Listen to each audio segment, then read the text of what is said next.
What That I happened can't. last time? I guess Keeper of all what things. happened last time is. We'll see what anyone remembers because it's been a while. It has been a minute.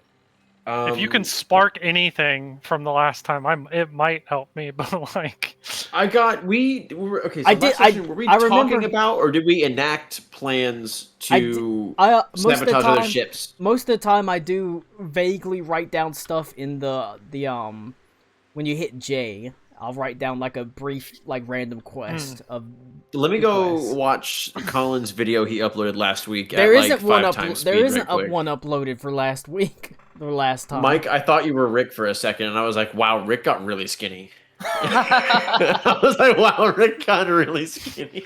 Wow. Yeah, wow. I've locked him in his room, and he's just not been able to eat for months. Fuck! How is he going to work? I'll take off. Let him go. I'll take off my hat too, so we can have bald solidarity. Look at the bird. Baldadarity, if you will. Look how you said that's how I got skinny, not how I lost literally all of my hair. Why am I What out do of you mean? focus, but things behind me are Mike in has focus? like no hair compared to me, who has long Is it because you're ass too hair. low and it's Look at trying my to hair. like? Beautiful. You got plenty of it, Mike. Nah, there's Yeah. enough there. Okay, I got this right here. Got a little island. One of my favorite things is You know what? r/bald. Mike, you know where what that it's makes either you? people who just converted, Yeah. or they or it's someone posting, or someone who's way beyond the point of needing to shave, going, "Hey guys, is it time?" And the comments is that picture. It's like is it an anime where it's the guy with like patting them on the shoulder and they're bald, and they're all bald. Too. Well, and the thing is, they've made one for like where it's women doing it, it's men and women doing it. I've seen one where it's a black guy doing it. Like Yeah. they just race swapped him. Everybody's And I'm like, that's welcome. hilarious. What were you saying, Colin? Though I was like, Mike's got an island on his head. You know what that makes him? Hawaiian. Island boy. Yeah. Ooh, crazy how they got banned from OnlyFans. You I got to be wonder what fucked the up to do Island that. Boys are doing right now. Getting banned from OnlyFans. Probably blowing each other. Yeah, didn't they kiss? And then OnlyFans was like, Yeah, and then they did it's it like, again, and this OnlyFans is- was like, now you're banned. Like this is too much even for OnlyFans. I think they're doing cameos. I think someone got them, like someone in the army that was getting kicked out, got a cameo made of them singing a song about how they shouldn't kick him out the army. Shit's Did it fucked work? up. Did he get kicked out? I'm gonna guess the army doesn't take threats kindly, because any cameo. Well, no, they of could have been Island- asking. Any cameo of the Island Boys is a threat. Doesn't matter what they're saying. I guess. But beyond that sidetrack, what happened, Max? And you, like I said, you can hit J, and if anything jogs your memory from the actual quest list. Brawl the salty dog, the devil on your shoulder. We're still looking. There was trying to figure out there was Misha. the corpse, the beached corpses. Oh yeah, and that shit. beached corpse. Yeah. Was it a corpse or was it animals or corpses? Is animals. Was it? Yeah. I mean, their animals have corpses too, Max. Yeah. That's a carcass, actually. That's fair. The same way that it's not an autopsy, it's a necropsy.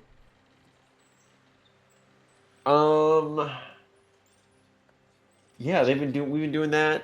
I can't remember why. Did we figure out what they died from? Was it like poisoned? Pollution?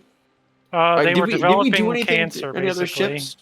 They got magical yes, cancer. that's what was it? Yeah, that's right. Colin. Oh no, that was Ryan describing it last week with the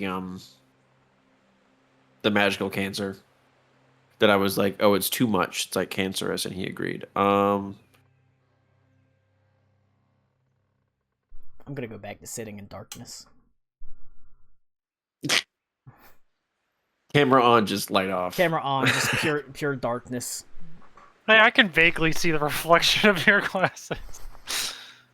Alright, Max. Yeah, that is, sure, that's what happened. Last time, as you, after having gone on your cockatrice hunt, and you went to bed, woke up the next day, comfortable in your brand new rooms that you procured, you found that there was a big hubbub coming from outside as someone rushed in and told Rory, "Oh my God, have you been outside today?"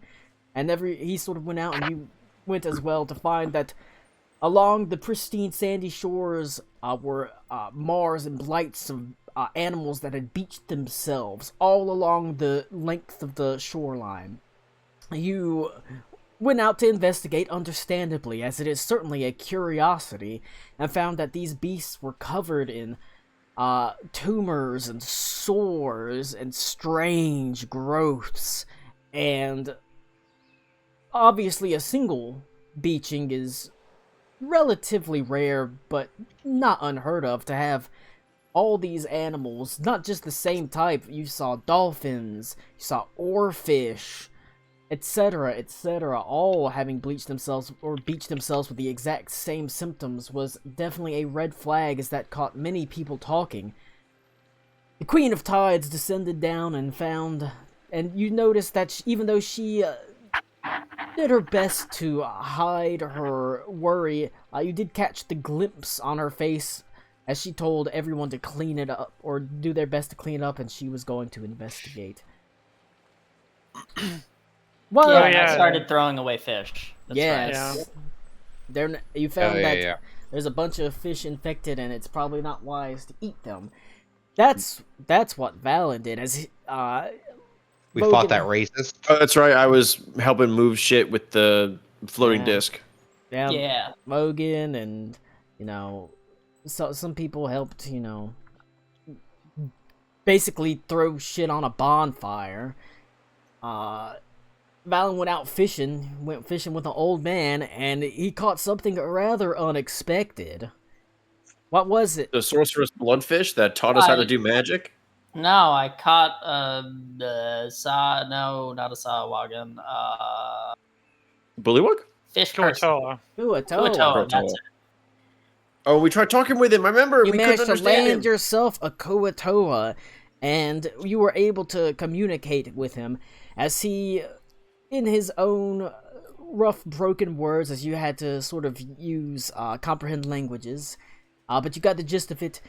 He, bearing similar scars, similar wounds, similar growths, but much smaller, much more isolated, told you that there was essentially, the water was bad around the reef, and that the Kuatoa were starting to fight with each other. There was infighting within the Kuatoa.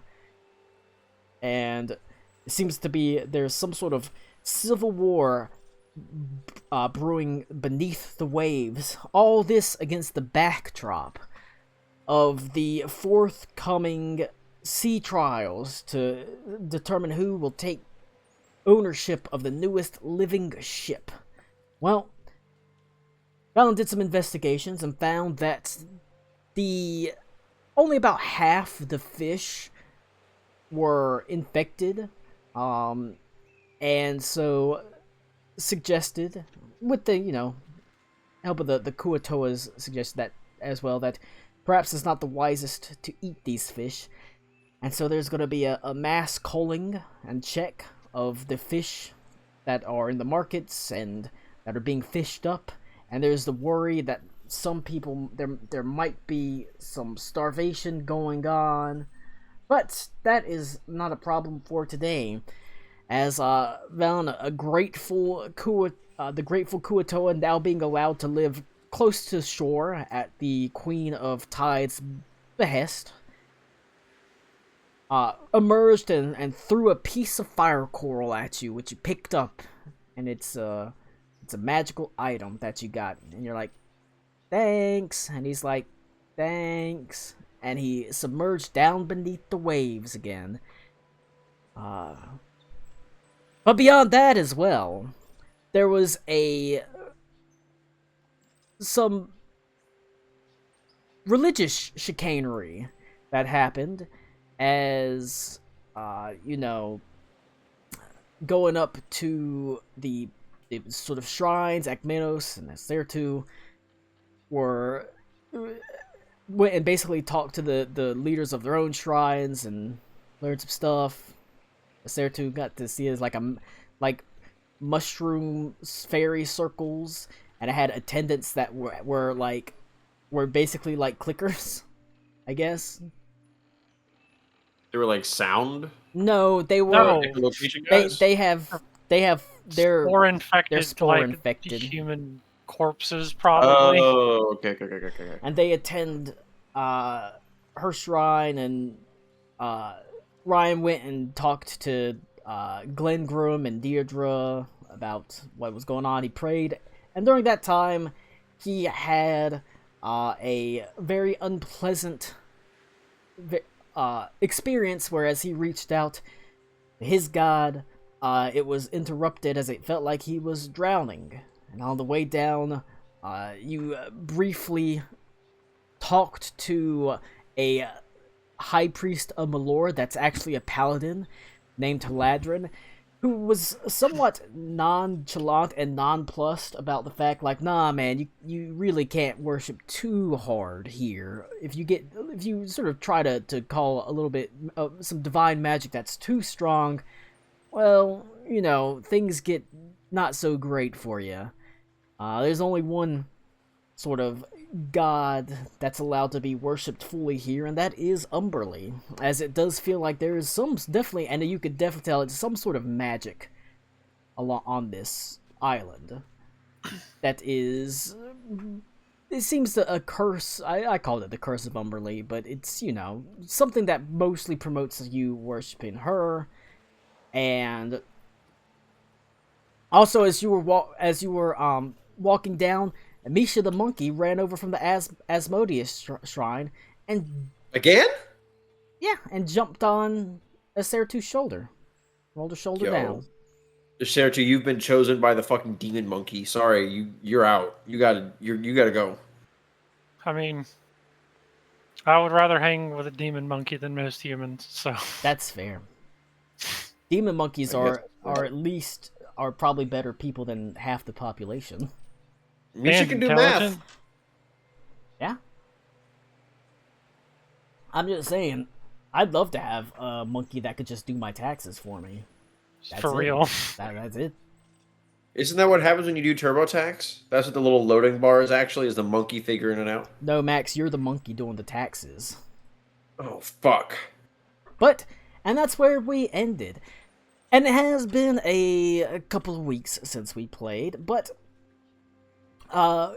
you'll do largely pick up, let's say, 2 days later, as the actual cleanup did take about that long. Vogan was back there working.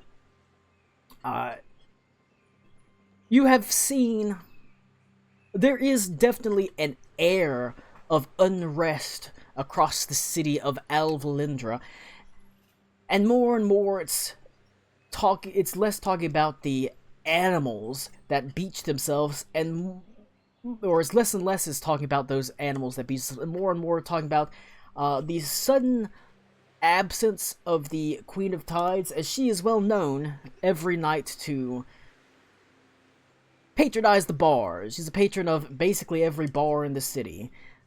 Loves to drink, loves to attend the brothels, loves to dance and sing, enjoys dirty limericks. For the past couple days, she's been absent, and that in itself is causing another sort of, not a great stir, but there's the air of nervousness, of anxiety that undercuts every conversation. You, meanwhile, Acertu, have been going about your business. You have, spent time with Thora. You have done various errands that have been helpful for the Broken Harp. And this whole time, Misha's kind of been hanging around you. No longer completely bound to the mercantile. Every now and then as you're walking around, you do see she'll trail you. She'll run across the actual rooftops. Not making herself stealthy, but not exactly being obvious either. I mean, I bet monkeys running around on rooftops is not too uncommon here. So I basically just, like, every so often I'll side-eye Misha, just, like, very close. Yes. Okay. It, Hmm. I know you're usual, but not harmful or in any way. She certainly never tried to give you like Marburg or what's the one the virus from Outbreak, like the Mantoba virus or something. Does Misha want to smoke? Hell yeah, smoking monkey. Oh my god, what's the pic? Damn, they got Hold on, same hold on. monkeys. What's the picture of the chimpanzee in the spaceship? Smoking chimp. You're gonna get some fucking I don't know if you're gonna like what NFTs. you see when you do that. Bored Ape Yacht Club. Yeah. God, I hate NFTs. I'm glad they're dead. They're not dead. They're just hibernating. Yeah. Actually, mentally, like, completely inept people are the only ones buying it now instead of That picture. some That is random Misha. people. There still are some. What in Logan the, Paul I has one, and it's I not nearly as valuable hate anymore. that so much. That's what Misha looks like with the It cigarette. better not. Oh my god. That shit is ugly as hell. I'm gonna need you to delete that. That's definitely made by AI. Yeah, that's some ugly AI art right there. This is from way before AI, though. Like, this is an old one. This is cursed. All right. Well, yes, it is cursed. But on the third day of this, finally, as you are all going about your daily tasks, looking for something to do, you do see the Queen of Tides, and she is in the at the mercantile, seem to make some sort of deal. You can see her young human ward, Elizabeth, is sort of idly standing next to her. She's going through some sort of, it looks like she's looking at long lengths of sugarcane. She sort of clutches the Queen of Tides belt, and the Queen of Tides is noticeably sort of wan and pale. Previously, her eyes alight with life are sort of dead, as she is talking about something, some sort of business venture. But you can even hear above it, where normally she could be heard above the clouds. It's quiet. It does seem that quite a few people have noticed this, but none are really paying attention to it, as they sort of part around her. She turns away from the man, nodding her head, pulling out a large sum of gold and putting it in his pocket as the young girl follows along behind her, and she turns and begins walking down the street. And rare, well, not necessarily, well, it's a rare sign to see her not in a bar. Hmm. Let's see. What quest should we go on today? Okay. You all reconvene at the Broken Harp. Like I said, you've just been doing stuff for the day, a couple days. And as you're enjoying a relatively scant and meager fish stew, the door opens, and in walks a familiar face, Kevin the Carpenter. He looks. Is that a familiar face? Yes. Kevin. Yeah, Be careful with he boat. works for the what's his nuts? He works for Captain Mountebank on the Jericho. Yeah, the guy we're working Oh for. yeah. He went with us to get the mast. He waves as he walks over to you, and sits down at the table with you. Sort of leans in close, and he's like, "God, it's like it's like fucking someone died in here."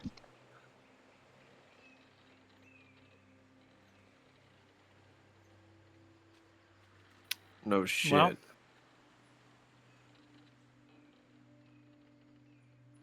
I think everyone's in a relatively meager mood after all of the sights from the beachings.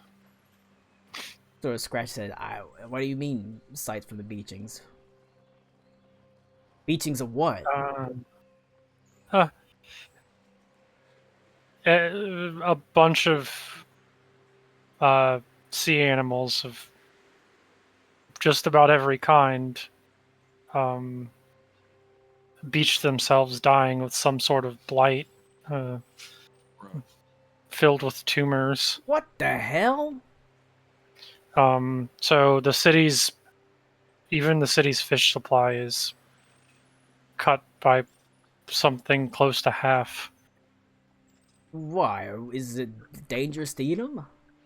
Yeah, the Kotoa said it's dangerous to eat them. Shit, I'm gonna have to tell the captain. I mean, we sailed off and anchored pretty far away, you know? This is the first time back in a while. Well, you can typically tell, and like I would point to Mike and be like, he can explain a little better because he was some of the ones catching the fish that found out. But as it stands, I would be really careful. Damn. That's crazy. Yeah, there's according to the fish people, there is a cloud of bad water a ways down and off the coast, and it's poisoning all the fish.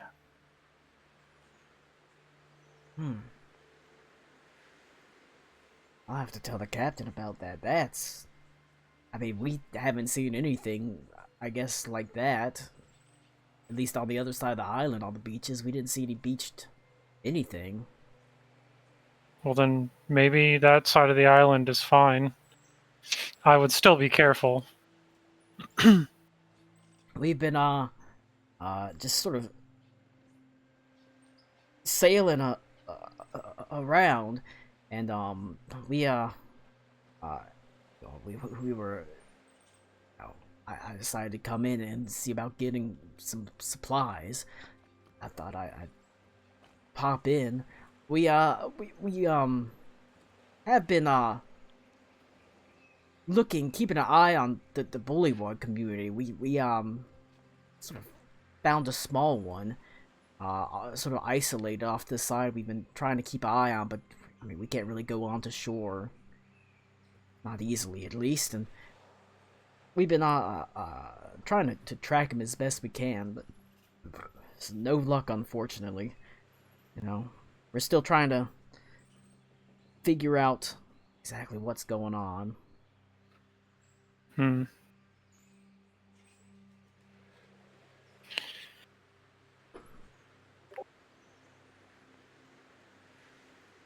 Well, anyways, we, the captain, you know, wanted me to, bring you something.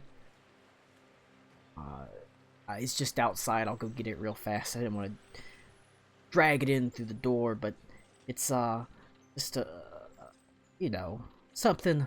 He called it an incentive to hopefully maybe encourage you to join us on the sea trials, you know, when they happen. And he said he doesn't want you to feel pressured by it, but he still would really appreciate it if you would. Be cool if you accepted this big old bag of cocaine. It'd be a lot cooler if you did. How'd you know it was cocaine? That's my favorite. Well, unfortunately, it's not the good stuff. We're a little bit light on that, but hopefully you'll you know, you'll enjoy it. And he just puts a huge bag of cocaine in front of you, and it explodes in the air.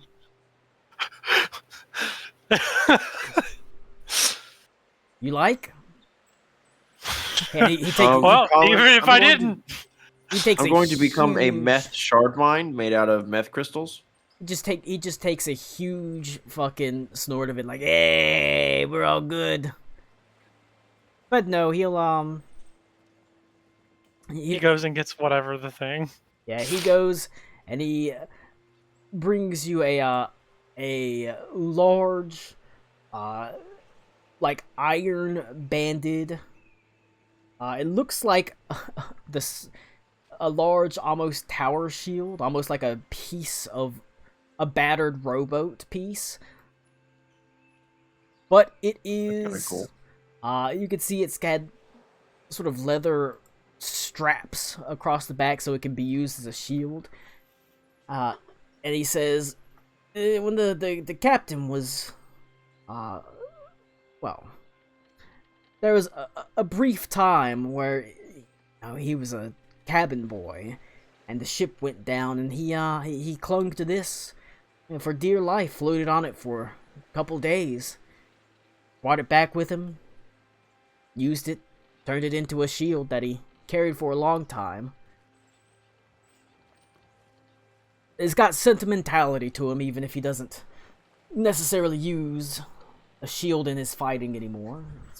Prefers an open hand now, but he thought you might like it. You might be able to,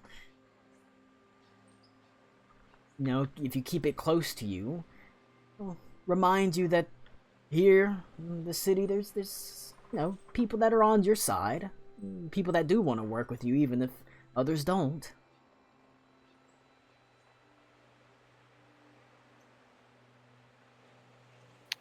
Well, I guess that's a Rick thing.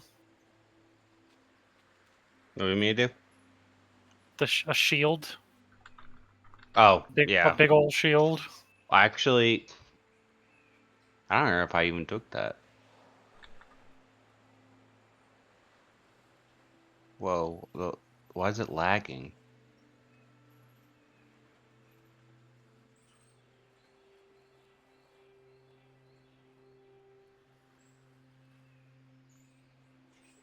Powers, traits. Shield proficiency, heavy. Okay, I did take that. All right. Yes. Why the fuck is my...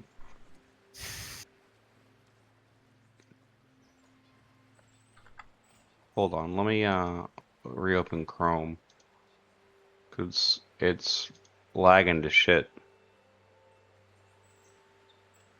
I love when it does that.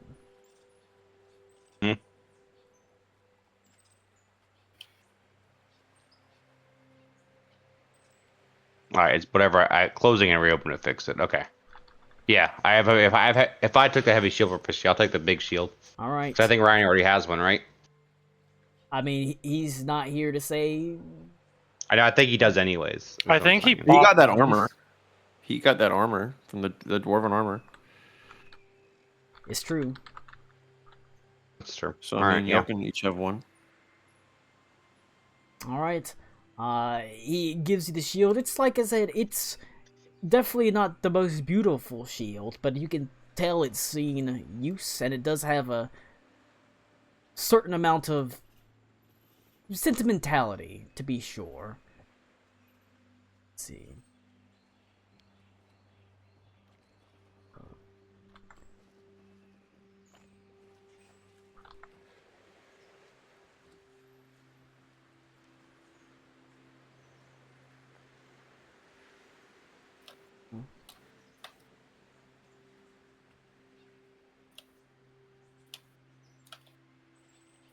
Edited detail. I'm gonna start tweaking.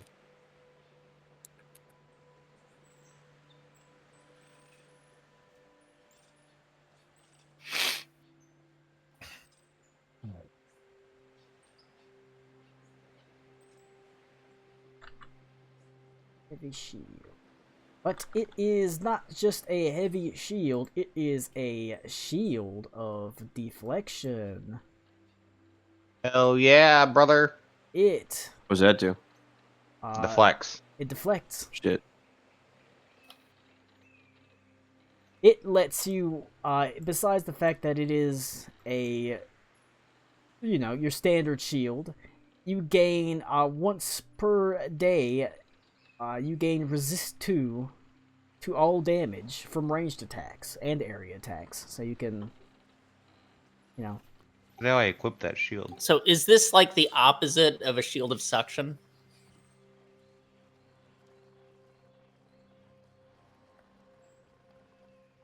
Mike, what kind of fucking question is that? It's a real one.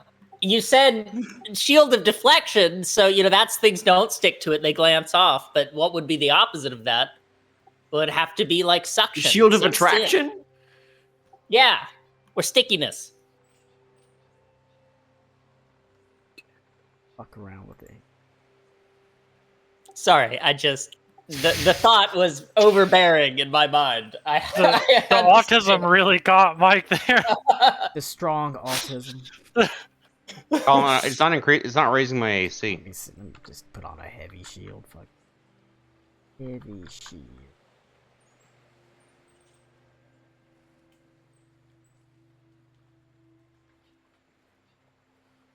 It might be one I have to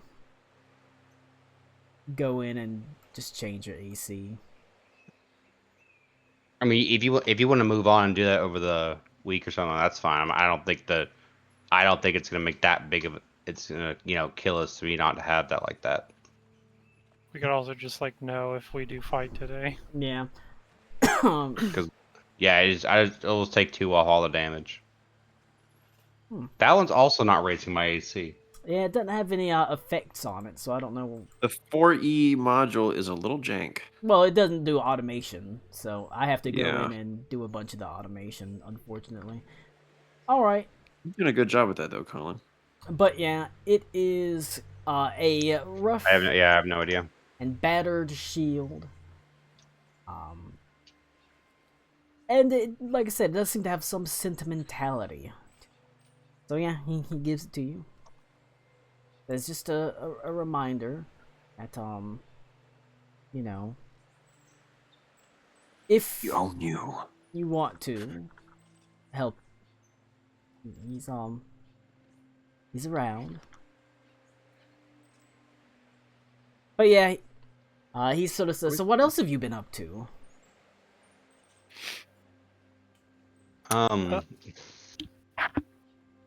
We've really just been milling about from other than saving the fish things, bringing people food from the cockatrice. I slept with the queen. Really? That's a low bar. Would you be surprised to know that there's been that's Not as uncommon as you think. not as uncommon as you think? No, I know. But I did do that. That's pretty eventful, I would say. Yeah.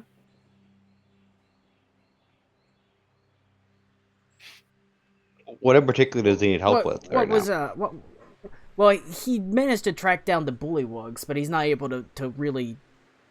Well, he suspects they're the bullywugs responsible. We really haven't been able to get up on land to get a more granular look to see what they're doing. And that would be All right. on the opposite side of the island. It's not quite on the opposite side of the island, but it's definitely a ways up the coast. Not that you have to walk there. But to tell you the truth, I mean, you can take a rowboat in from the boat. We didn't do it because, I mean, it's me for the most part. The only person on the boat that can really do any fighting is the captain, and you can't have the captain just leave the boat.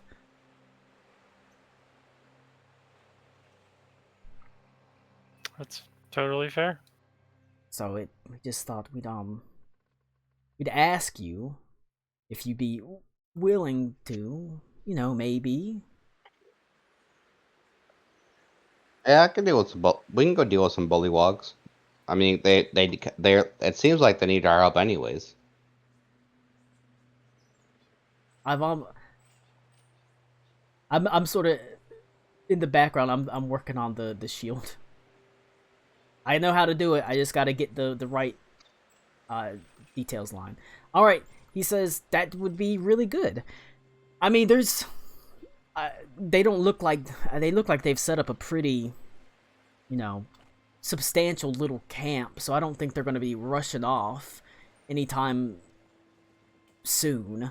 So you don't need to jump on it like this very second, but maybe tomorrow or the day after. I can tell the captain, and we can get the rowboat. He can sail the boat closer to here, and we can pick you up and take you close to them, and you can just take a rowboat in, and maybe you don't have to, kill any of them if you don't want to, but look around and.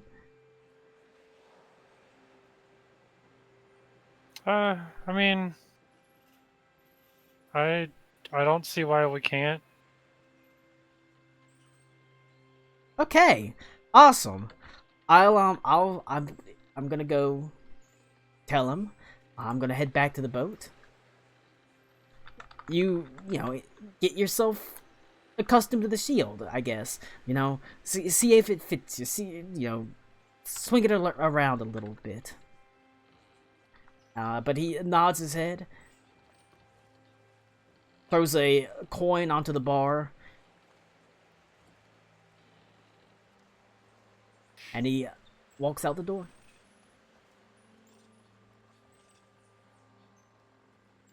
Damn. No cocaine then.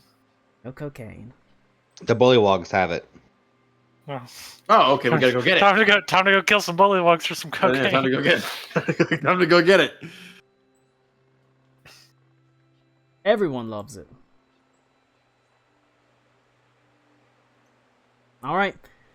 But, as he walks out the door, and see, he sort of the coin lands with a clatter, and he turns his head, waves, and walks out the door. Rory sort of shakes his head and takes the coin. I love easy money. He's a weird one. He's kind of he just kind of shrugs and says,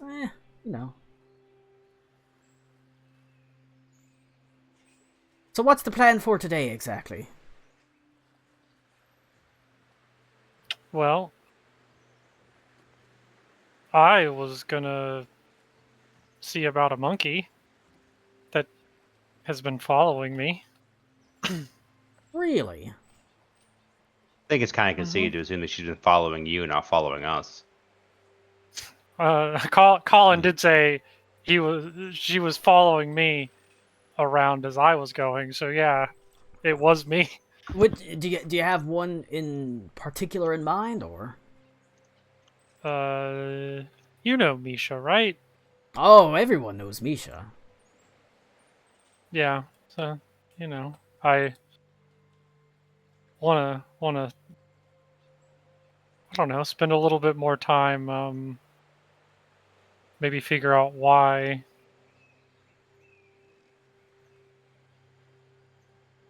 Well, I do know that her handler, I suppose, the owner of the mercantile, usually, pays his patronage to the Salty Dog, but he doesn't spend a lot of time here. So I can't really tell you much about the specifics of, Misha or what he does, but I suppose I can wish you luck at the very least. Yeah, I'm sure it'll be fine. Do you want someone to go with you to help, just in case you're being lured into like a trap? I don't mind. Sure. Well, all right. Well, Misha's a follower of Asmodeus. You can't. For all we fucking know, it is a trap. That's alleged. She is too smart for her own good, though. You trust me. If you're going around the city at night, you're going to be wanting the more people you got around you, the better. That's fair. Especially if you don't know exactly what you're walking into, That's true. And well, you did say you wanted to go to the Salty Dog, so maybe two birds, one stone. We That's the arena get you one, to right? the. Yeah, that's the one where they fight. Okay. Yeah, that's the one where the guy tried to fight me, and I was like, dude, I just want information. Well, you went So I want to to drink. the place about fighting, you dumb bitch. That's what I said. I'm going to places where sailors hang out because they might know, or people like refugees might hang out because they might know more about them. There's that one guy. He was there and he was drunk off his ass and did not like the fact that I was a crystal man. And then and then we had that scene where I'm not black. Don't shoot. This man's not black. Yeah. I don't know how that got in that fucking show. They didn't think that they didn't think about that at all. I think yeah. All right.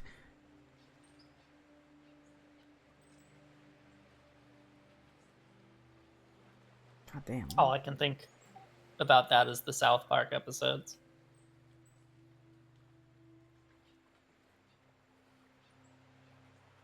That's big enough. Okay, but he says, well, if you're gonna go to the Salty Dog, don't if you make your way back here, I'll be sure to patch you up.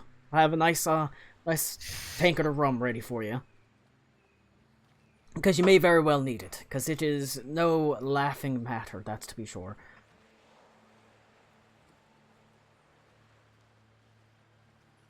Yeah, appreciated.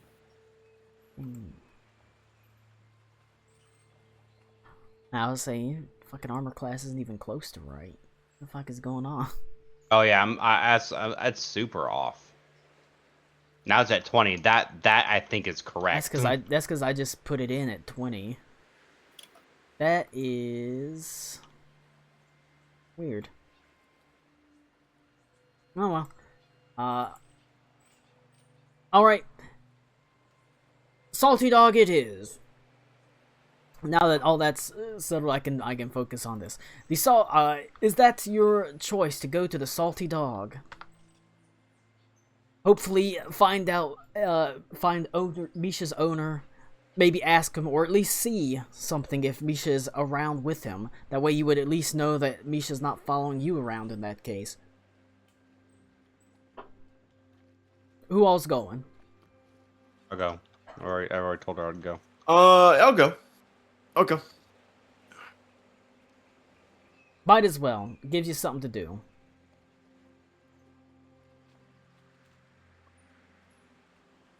I'm gonna send to all you, and I'm sending Valen too, just cause fuck it.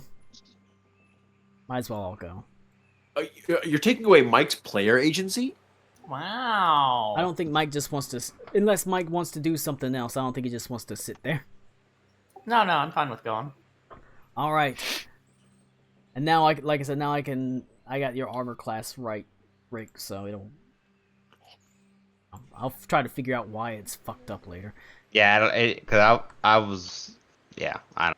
It's That was very, weird. it's very odd. Off. Everyone's is fucked up, and I'm not sure why. Is there an update? Yes, I don't know if they broke Oh, it or, because I'm like, all right, well, that is weird. Oh well, you decide to go to the Salty Dog. You do know that every night at the Salty Dog there is a large brawl that most people participate in. There's a small entry fee, and at the end of the night, the winner gets the largest portion of it. Save for a little bit that is held by the bar itself for repairs and the like. The Salty Dog This shit's fucked up. is made out of a old wooden ship that has been pulled up onto land. It looks like half of it was chopped away, and the front half has been turned into a tavern. It actually overhangs from the beach slightly, and the front of it has been cut away so that smaller boats like canoes and rowboats can actually be sailed into the building itself. And there's a small dock inside of it that it's almost like one of those bars that you in a pool that you can swim up to. essentially. You can bring your little boat in and dock and have a drink and get into a fight, and then you can drunkenly sail it back. Fantastic. The Oh, actual... telling us about its ideal weekend. Do what? I said you're telling us about your ideal weekend. Yeah, hell yeah. Hmm. The actual bar itself has a large amount of broken furniture that has been sort of put out front. You can see there's broken tables, broken chairs, broken stools, some broken crockery, all piled up to be probably hauled away. A previous night's raucous affair, no doubt. The door sits slightly ajar, unable to close completely as they hang relatively crookedly on their hinges. One of them, as it swings in the wind with a faint crink, has a hole in it that you can actually see quite easily through into the interior of the bar, and it reveals that indeed the interior is not quite as beat up as you would expect, at least the initial glance. Tables are upright, they're clean, no sort of dents and dings on the floor. Tables themselves have a couple of scratches, but it looks like it's normal wear and tear.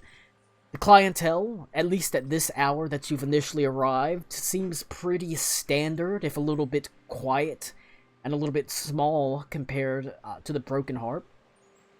It is, you know, sort of what you would expect, not at all the raucous atmosphere you were expecting.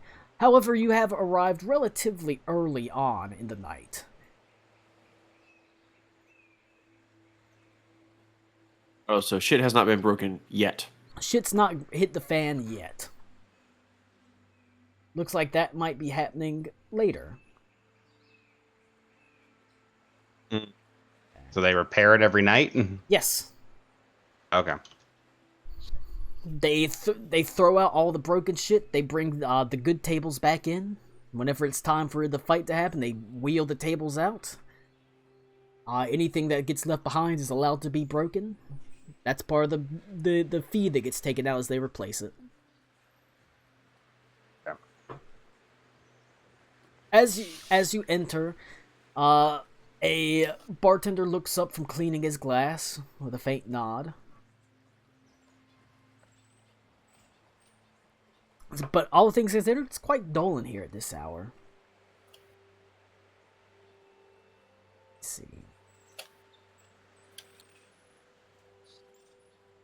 Would you like to do anything?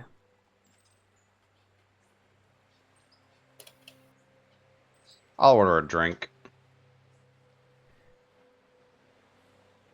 The man eyes you as you sort of tower over him, and he sort of says, "New face.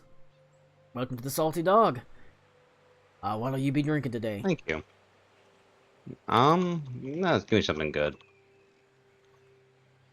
He turns around. He pours he pours a large sort of tankard of a relatively, decent looking beer, and hands it to you. I drink it. Big fucker like you must be coming for the fights. Maybe. I was told that I could, but I don't know. I'll see how I feel when it starts. Jesus Christ, you're built like a brick shithouse. What are you talking about? I don't like to hurt people. Nobody. That's what I'm talking about. Nobody here gets that hurt. Probably. There's a dude in the corner, like, limping away. Yeah, Not limping away. He's just dead. That's old limping Jerry. Yeah, he got into a fight one day, and some dude broke his leg, and it's never been the same since. Nobody here gets that hurt. Some dude over there's missing an eye. Most of the time. Tell you the truth, we don't have... He sort of frowns a little bit, and he says, to tell you the truth, we don't exactly have the greatest participation anymore. A couple of years ago, this place would be a packed house with people swinging away. It was a good time. Now, Happened. That's so unfortunately. What happened to reduce patronage? Or- Fucking same guy. now, or- Same guy keeps fucking winning over and over again. Nobody even tries anymore. Who's that? Durwood Spangles. That dude sounds like a pedophile. Definitely doesn't sound like a guy who would be winning a bare knuckle brawl. Damn, this thing doesn't look like it either. Probably half your damn size. Quarter your damn weight. Was he a dwarf? No, he's an elf. Yeah, definitely a pedophile then. Every damn night he comes in here. No one can get a damn hand on him till the end, and then he just mops up the final people after they, beat themselves senseless. Or if he only going against one or two, well, all you gotta do be better than one or two. Guy's slippery. Is he like some sort of monk? Not that I know of. Maybe. I never asked him, to tell you the truth. Doesn't share a lot. Comes in, fights, takes his winnings, and goes home. I mean, I could say we could ban him, I guess, but that doesn't feel in the spirit of the salty dog, you know? Nobody's seen him cheat. It seems like he's fighting. Well, that one guy was pretty convinced that he was cheating. Who said that? Colin, who did say that? There was someone who came into the Broken Harp and he was like, "Yeah, that guy cheats." Yeah. That doesn't mean he's actually cheating though. That he could just. I mean, I don't know. He'd probably just butt mad, but That other guy was That's convinced. fine. Well, yeah, but like fucking, people get accused of cheating all the time when they don't. It's just because they're better. It's because someone's like, I'm also salty. It's just Everybody's salty at the salty dog. It's just annoying because not all the bartenders here like to. I mean, some of them I swear got the job recently because they don't like to serve clientele that much. They just kind of like to watch. But I actually like talking to people. I wish more people would come in. well, I don't know that I'll fight, but I'm looking to see about talking to Misha's owner, hopefully. Oh, the Or owner of the caretaker? the owner of the mercantile. Yeah, Yeah. He's one of the regulars. At least he still comes around. Not much for fighting, but you don't have to fight. I think he just kind of likes to watch. Nothing wrong with it for you. Yeah, I mean the monkey comes in too, and if you think he can drink, the monkey will drink him under the table if you give him a chance. That monkey's weird.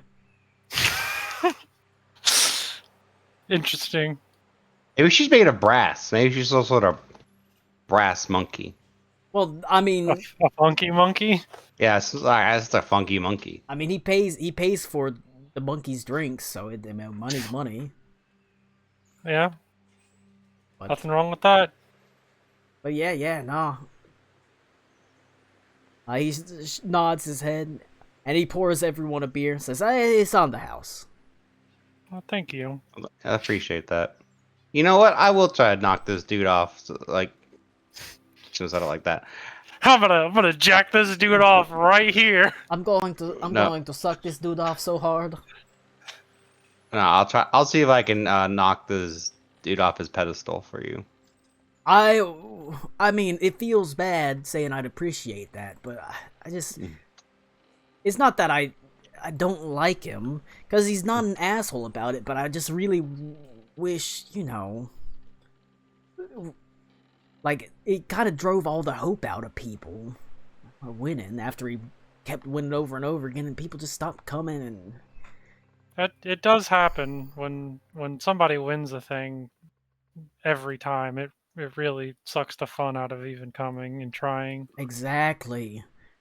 And he sort of said, but he does lean in and say, and if you've got a couple of maybe tricks or advantages up your sleeve, I'm not going to say that I saw anything. If you have any, maybe ideas, maybe someone could drop a bottle of oil on the ground that you could slip on it or something. So, what are the I rules? The rules are no weapons. That's the big one. No killing. It's a big one. You can beat someone to the within an inch of their life, really, but you certainly can't kill them. We really want everyone to walk away. What if he doesn't have the ability to walk anymore, but he's still alive? Is that okay? I think crippling him is probably up there with the rules of don't do that, please. It's really basically the last one standing wins the pot. That's the rule. I tell you, the only tips and tricks I got are these, and I pull out and I do the fucking the Joe Dirt thing. He's like, is this queer? Are these queer? Man, life's a garden. But he says, but I've heard that dude likes to see homos naked. Who doesn't no, like to see homos naked? home is where you make it. That's lame. It's weird that you like to see homos naked. Home is where you make it. Goddamn, boy. But he gives you like the if you maybe you don't have the most maybe you do something underhanded. He's like No. I mean, he can think I will. I'm not going to. but he's like, I'm just saying. But and he gives you drinks. So it says we don't the fight doesn't really start till almost midnight. Everyone's had time to get sort of liquored up and the like. So We're waiting for Misha, aren't we, Amal? Well, I am. Well, yeah. He said his owner typically comes. Does her owner typically bet on the fights? I think he just comes to watch. he mostly just watches. There's not a lot of betting. Maybe Misha is like his host. There's not a lot of betting that goes on in the fights anymore after same guy kept winning and if you think you can win against it tonight. If you think you can win though, like really truly, and someone bet on you, they'd have some pretty damn favorable odds. Like very favorable. This guy's really gassing me up, and I don't know if I can beat this dude.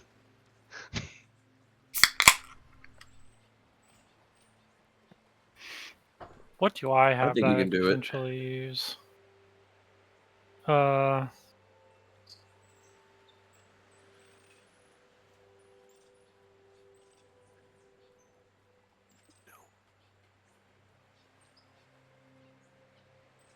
But no, I'm you don't have to do anything, but I'm encouraging if you want to think outside the box, maybe plan something more than just we're gonna fight him.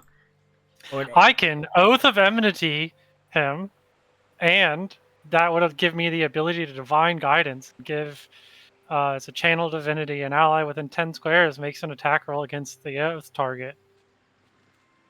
Yeah, The fact the target makes a second attack roll and uses either result, so I can give you advantage on an attack. stuff like that. Just if you want to do some just some fun planning, that sort of thing. You don't have to, but I was just saying. I just wanted to give you the opportunity to do more than just like if you want to just make it a straight up like knockdown, we're fighting thing. Well, if he's a minion, Ryan can one-shot him. That's true. Unfortunately, pretty much everything else I have requires a melee weapon, so I literally can't do anything else.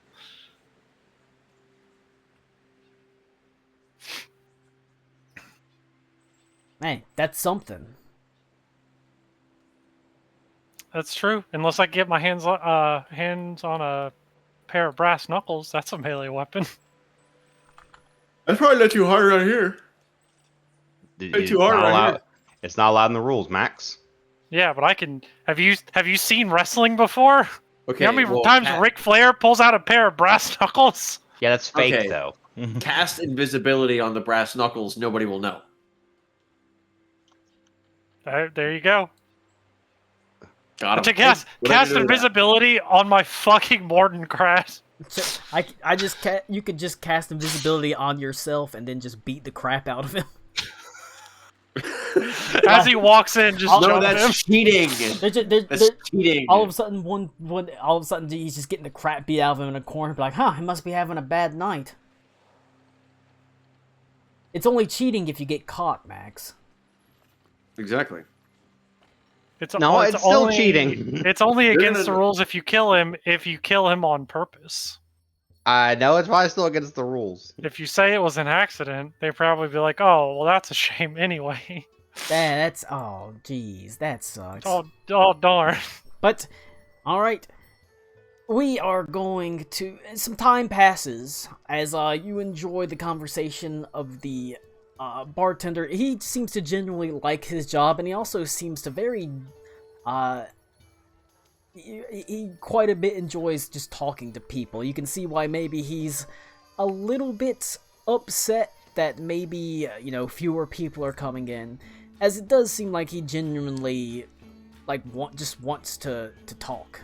Learn people's story. He asks you your story. He asks you all about, where are you from? What are you doing? Like, what do you, oh wow, refugees from blah blah blah. That's incredible. It really must have been hard to get out of there. He's, talks like that.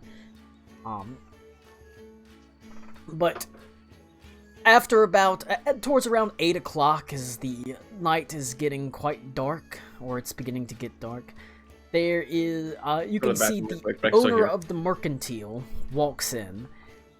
He does not have Misha with him, but you do recognize him as you have talked to him before. He is sheen slight with sweat, pulls out a handkerchief and dabs his brow as he walks over to join a couple of patrons at the bar. Unfortunately, Misha's not there.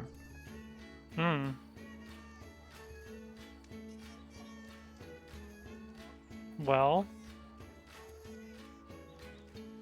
I'm gonna give him a minute to settle in, and then I'm gonna walk up. And, I scream from across the bar. Where's your fucking monkey? or that could happen. I don't do that. That'd be fucking funny. Though. Alright. He, you see, after about maybe 15 minutes of, he drowns one beer, he starts another, he does look like he's beginning to relax. There's a couple of people around him that are talking to him. He nods his head gravely every now and then, sort of running his hand through his beard. He does look pretty relaxed at this point. Okay. Do I know his name? He's always just been called the Mercantile. Okay.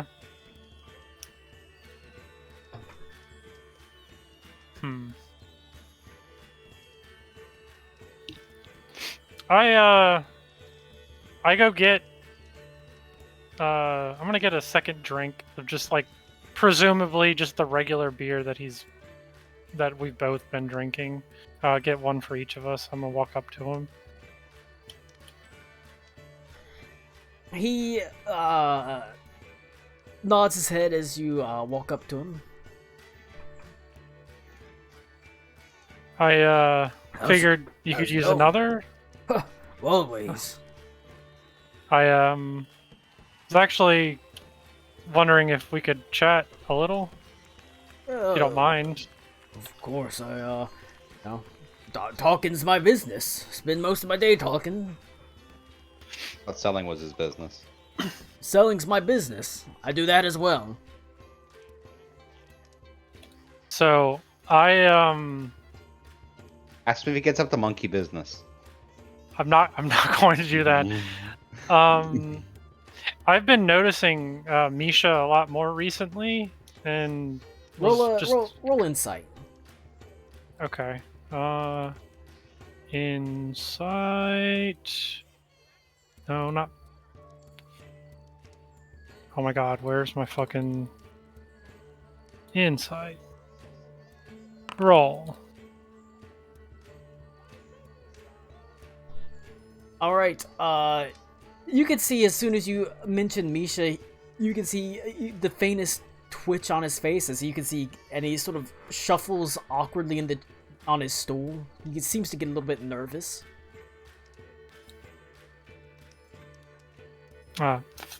Sorry if it's touchy. I just No, Misha is a important member of the Mercantiles family. she's definitely seemed to taking a liking to me. Is all. Is that right? She has.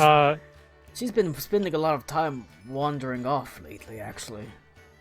It started after I had seen and interacted with her briefly before, but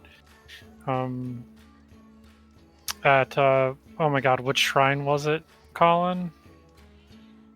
Which, The one that the shrine when me and Ryan stopped. that was you visited your shrine. After that, you went past the shrine of Asmodeus to the shrine of Melora. Yeah, so it was at the shrine of Melora we saw her, and she climbed up on me and walked with me back into town. And after that, she's, been the corner of my eye multiple times a day. Misha is unusual. She does take interest in all sorts of people. She took an interest in me, after all. Have you had her for a while? I say had like you own her, but Misha has been part of the Mercantiles family for 20 years. wow. Yes, it's hard to believe it's already been 20 years since we founded it. Oh, that's an old monkey. That is a surprisingly old monkey. It's like a chimp. That's like how long a chimp lives. He scratches his neck and he sort of looks over his shoulder at the door nervously and looks back at you. It's a long time, but she has been an invaluable asset. Is everything all right? Why would anything be wrong? I mean, I've got good beer, good friends. You do indeed. I just worry that you're looking a little nervous. Blink twice if you're in danger. He sort of narrows his eyes a little bit. Danger. Of course not.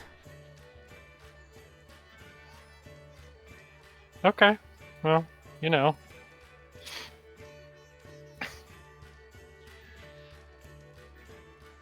He sort of looks over his shoulder and he leans in. But if Misha's following you, you're the one that's in trouble. Oh, I told you. why is that? You have not entered into any particular, I don't know, business ventures or deals with someone that is of a potentially non-humanoid nature, have you? Yes, a long time ago. No, it's not that deal is done, I guess. It's an ongoing sort of thing. Misha is, I guess you could call her a broker.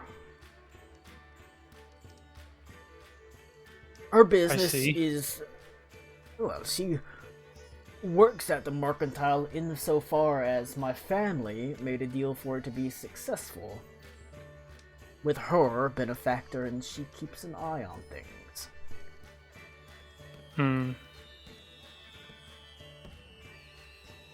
This monkey might actually be the magister of the fucking Asmodeus.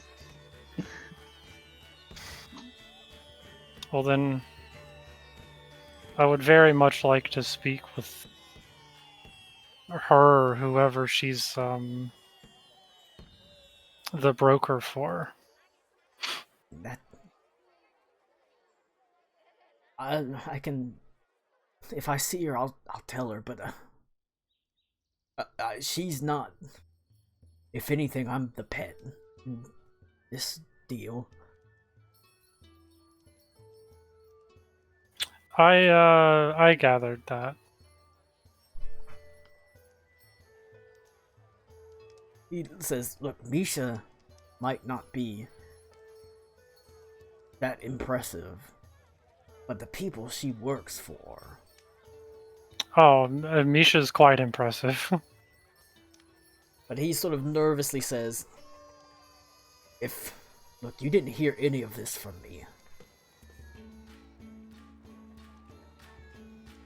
Of course not.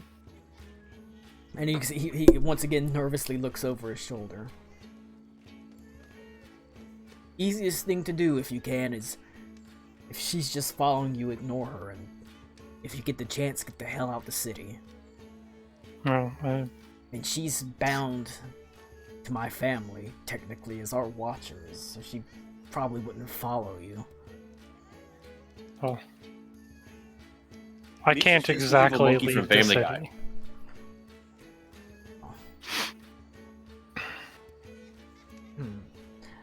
But he sort of raises his voice and he sort of says, I'll be sure to have those shipped down to you.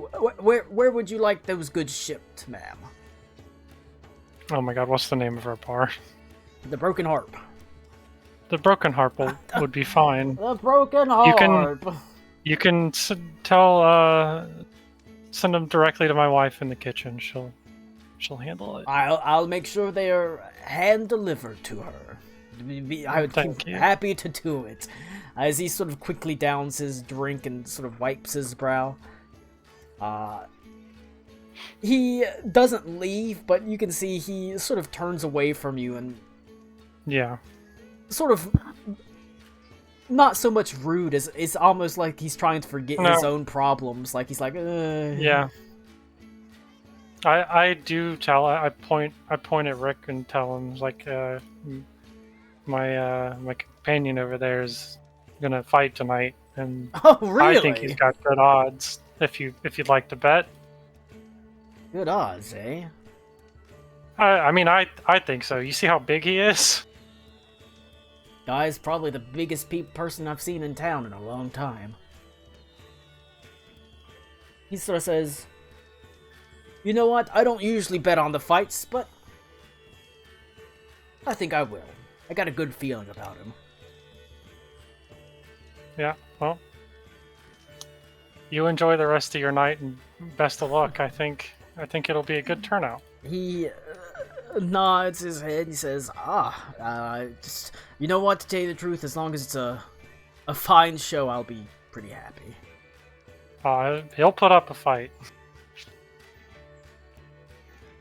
But he is going to turn, nod his head, and he goes back to. It's not like I say he's ignoring you, but it doesn't seem like it's because he's being rude. It's like he's trying to dodge Yeah. reminders of his own problems. After I point that out, I just walk away from him. I don't say anything else. All right.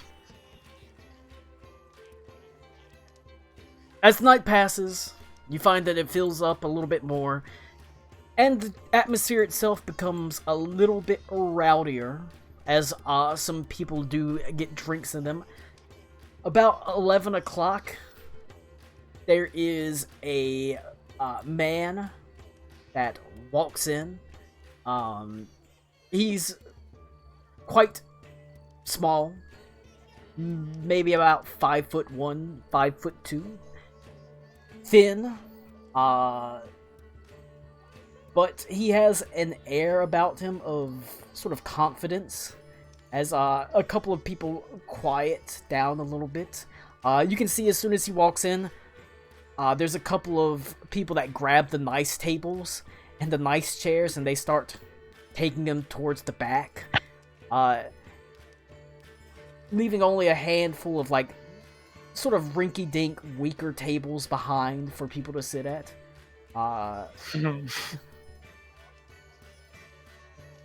He is thin, shaved head, big old bushy beard.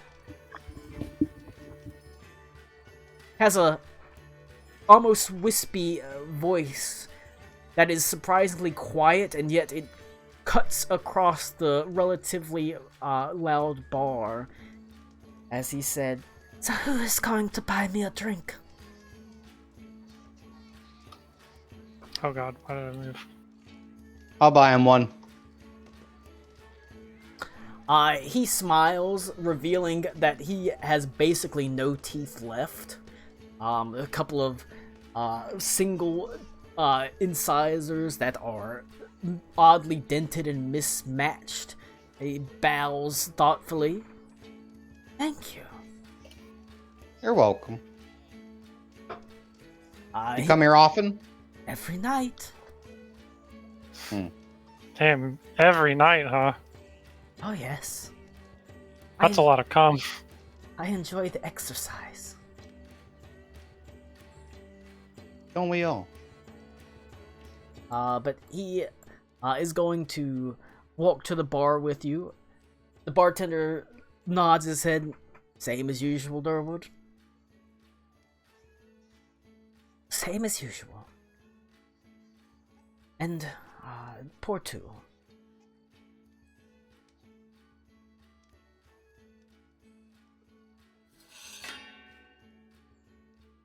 My word. What brings a new face like yours here? I haven't seen you, although I'm quite shocked. Someone built like you, I'd have expected to be here. I don't like hurting people. I want to do the opposite. Understand. It is certainly no joy to hurt people, but to tell you the truth, these are the type of places that you can do that without much, consequence. At the end of the day, most people here, they are not permanently disfigured. Well, it's not the consequences. It's, I just don't want to hurt people.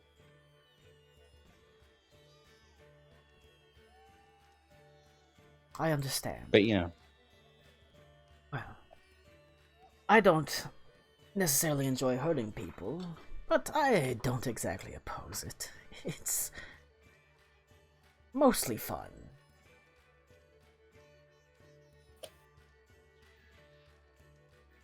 well, maybe I'll have fun tonight then. Are you planning to enter? I've been coerced by my friends to enter.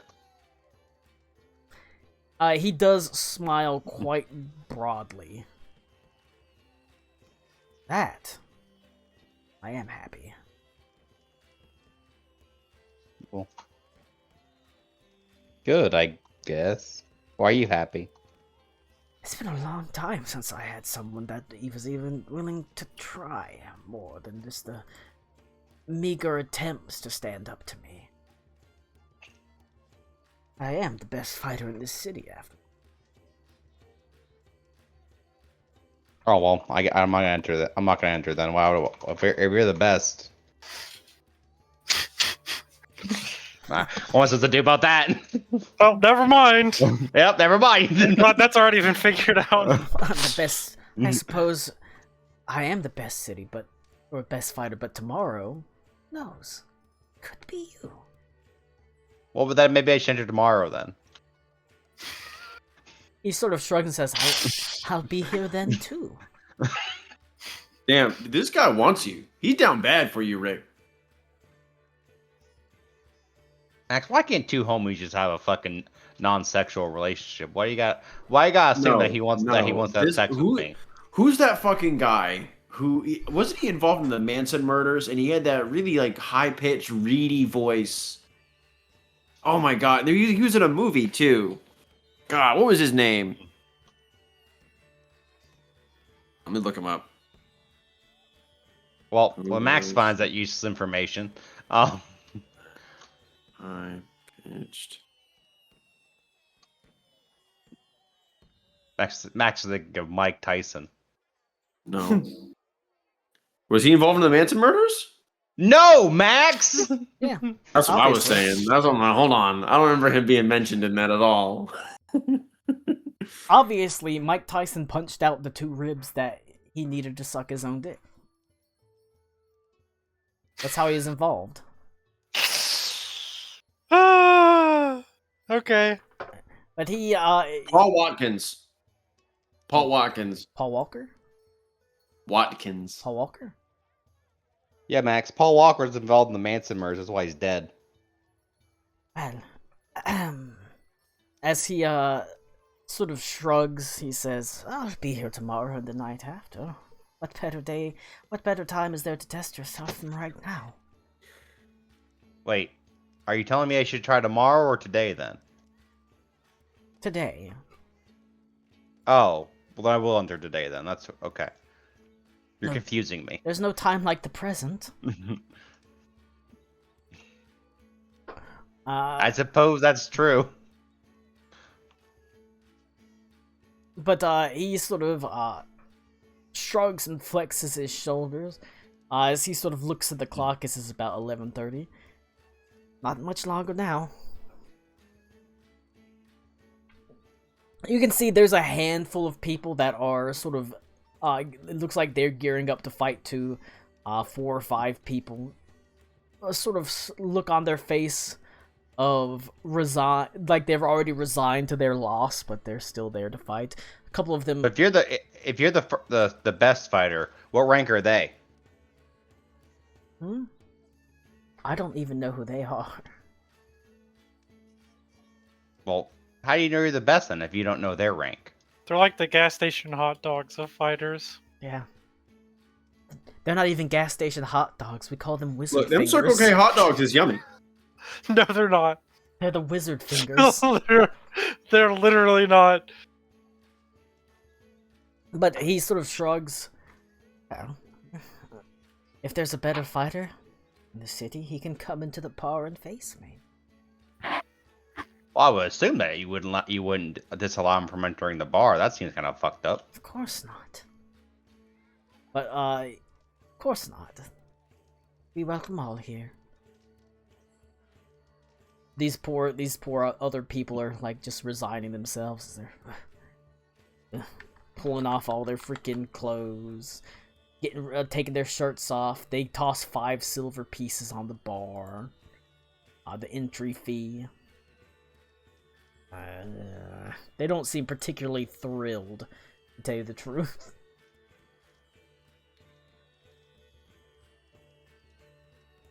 Man, they don't gotta be here. They don't, and yet they are. They literally have nothing better to do on a Tuesday night. I mean, what They else get are their you ass doing? beat by an old man. Fuck, that doesn't sound fun to me. I mean, you might be here doing the same thing. You don't know. I know, and I won't think it's fun if I get my ass beat by an old man. I just said that. It looks like there's only going to be a handful of participants, though. As old Durwood Spangles puts his own money on the bar as well. In the entry fee. We all know I have to win this match, or else Colin's taking one of my player agencies from winning. I'm gonna bet 5 gold on Rick. Pretty good I don't odds. even know. Ballsy, aren't we? I don't know how much gold I've got. 50. I'll bet 10 gold on Rick. It's not bad. 10 gold. Should I go ahead and minus it from my thing? You can just keep it in your hand. It'll be fine. Okay. Rick's gonna win, so I'm just gonna add more. It'll be fine. We're not too worried about like getting crazy here. Come on now. All right. What are the odds against me, anyways? It will keep it simple. We'll just do a simple 2-to-1. You know what? I'm not gonna put any gold down on myself. I think that's a little conceited. Well, Can I we'll put just gold keep it down on him? We'll just keep it a simple 2-to-1. Alright, let me see how much money I have.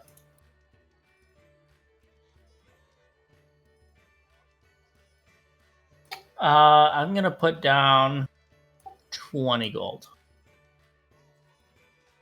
I gotta throw. Me and this guy are actually racketeering. I mean, that's the thing. You absolutely could.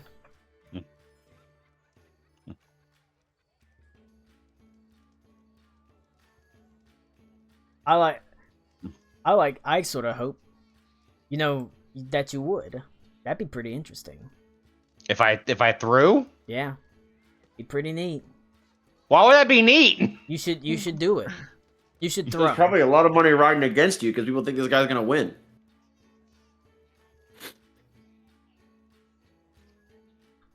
All right. I bet 5 gold in the other guy. I'm kidding. I don't. Go ahead. Change up some stuff. There you go. All right. Just remember what you sort of bet. Mm-hmm. Trying to change up stats on shit real fast. Good enough, good enough, good enough. I'm buff the shit out of him. I changed it so he's not an hopefully not a complete pushover, but also not like I punch him and impossible. I punch him and you die in one. So strong, and also with the potential of people help surreptitious aid if people do that.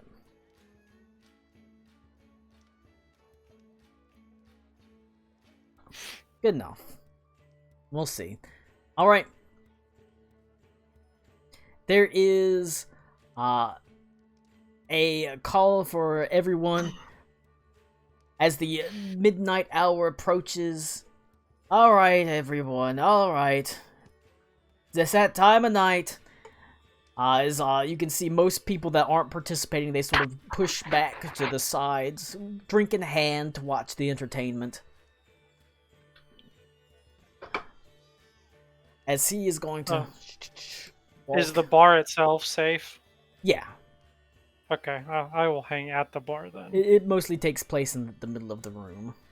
As you can see, Durwood Spangle sort of flexes, and he is going to join the other people in removing his shirt. As he pulls it off to the side, takes his clothes. He looks like fucking Master Roshi when he takes his shirt off. It's like as he tosses it to the side. Vogan, drop trowel. Wait, is he Master Roshi or is he Jackie Chun? Who can say? I mean, he's got the bald head though, so. The others sort of.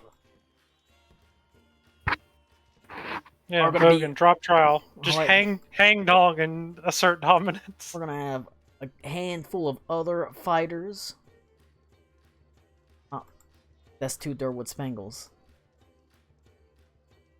God damn it. Not Durwood Spangles, Elven Fighter, yes. They are all various degrees of what appears to be fit. Some of them still sporting bruises from where it looks like they were in a fight a previous day. Sort of flexing, but sort of nervously looking at Durwood Spangles as he is going to sort of take a step back behind one of the things. You can put yourself anywhere you want to in the room. Towards the center of the room. That's sort of where everyone's fighting.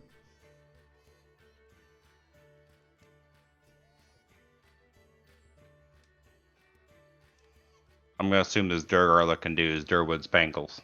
Yeah, the one that actually has a token. Everyone else just gets to be faceless, who cares? You know? Yeah. Alright.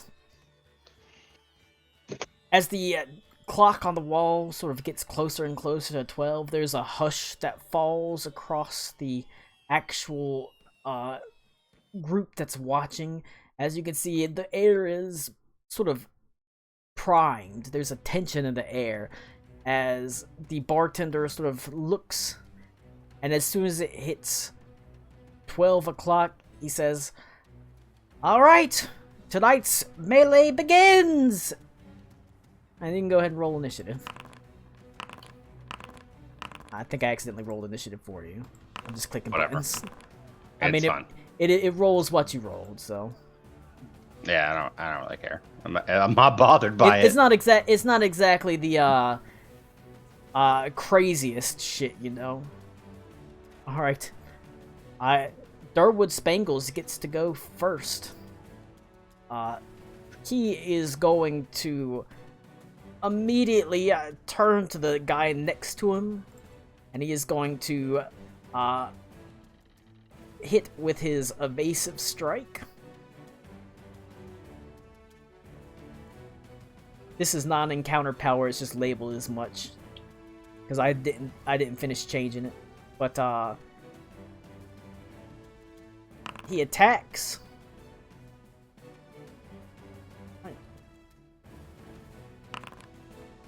He hits the guy in the gut, and he immediately just goes down. As Jesus, he what a tumbles, bitch. he gets pushed through. He gets launched through this table, and it collapses under him. And then he is going to shift 4 squares to this guy, and it immediately goes to you, Vogan. I'll move here and target this dude. And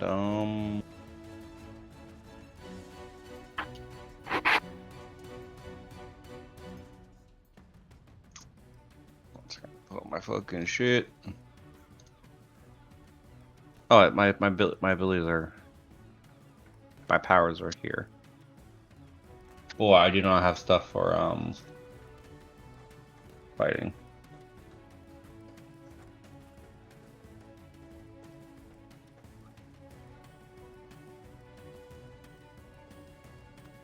Let me use Word of Exchange to hit him.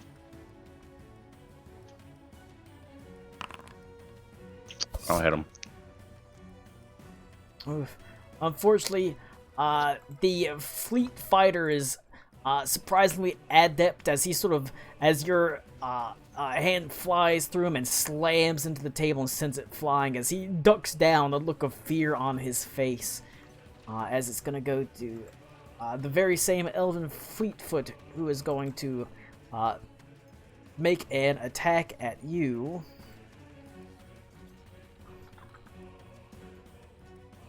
Bring up the old attacks. He's gonna try to fist you. Spicy. A critical hit. Cool. Luckily, Rick's gonna fucking die to no. Elf Joe. On the bright side, these are technically minions. They don't roll their damage. You just take 5 points of damage. That's a lot of my health, Colin. That is a significant amount of your health. Alright. It's gonna go to the other Elven Fleetfoot, who is going to rush down, and he's gonna try to attack this guy in front of him that's currently fighting Durwood Spangles.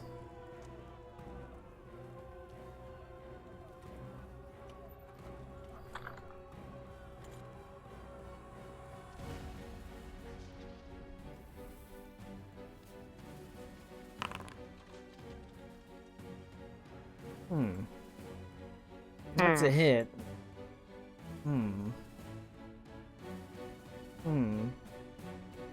Let's see if I roll a 20 on this attack. No, that wasn't 20. Alright. Maybe I It's just still rolled... oh. No, I that's thought just it a was a crit, probable though. hit. No. Alright, well this guy takes that one out. As he runs up behind him and punches him right in the back.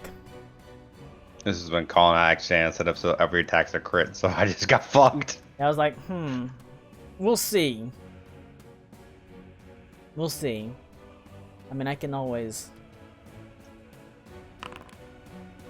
No, that was a 14, not a 20.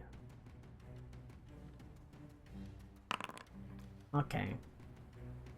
Well, it doesn't seem like it. It just seems like it might have just been a crazy happenstance. Although, if you had to have something crit, you probably want minions to do it because they just do flat damage anyways for them usually.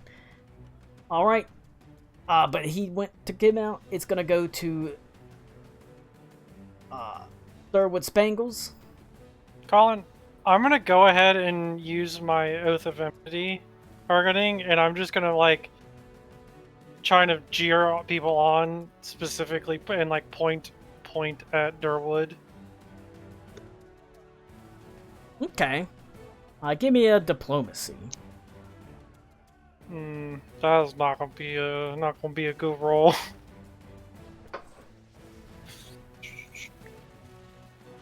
Unless you got something else you could roll to sort of cheer a cloud on. I'll give you. I'll even give you a +2 because you're using Oath of Enmity. No, it would probably be diplomacy. I don't really have anything else. All right, but you do have a +2. Okay. Situational bonus. That's not too bad. The crowd sort of seeing, as you sort of try to whip him up, it's like, yeah, it would be nice to have a new champion. And there's a couple of half-hearted claps. Not exact. You don't exactly get a roar from the crowd, but enough people join you that it will have an effect on him. And does that count as him being marked for me for the future? Yes. And that was the point. So I'll take it. But like, yeah, it does get a couple of people on board. Like, it would be nice to see him actually lose for once. That being said, if no one else is doing anything to inhibit him, he's going to move up to attack this guy.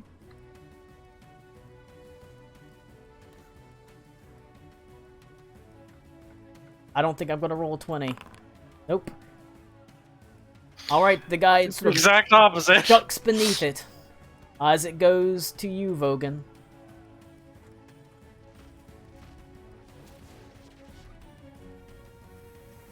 I'm gonna try to attack him again. I'm not good at this. Hey. Crit. Well, there's still a lot of fucking crits tonight, which is weird. It is weird. You like send. How do you knock him out? You got tables around you, tankards, chairs. You can push him into the water. Use your imagination.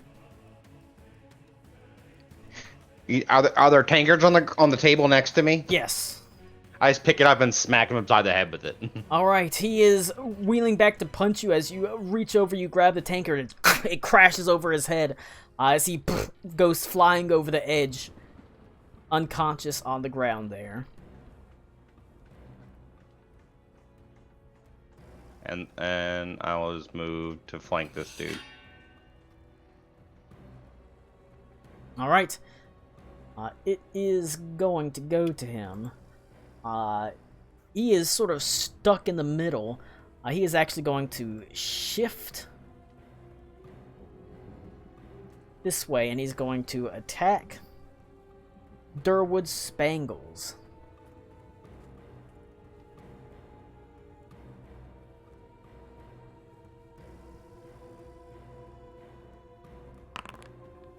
A hit. As you can see, he just manages to catch him beneath the jaw, as it sends him sort of staggering back a little bit, but he has a smile on his face. And the guy looks at you and nods his head. He sort of points at you like, we can both do it. 2 of us together. That being said, it does go to the top of the round, Durwood Spangles. He is going to Oh, I'm back. move up one. Did I cut out? No, I cut out. Okay. He's gonna move to attack you, Rick. He will use his evasive strike because he is monkish. 26 for 5 points of damage.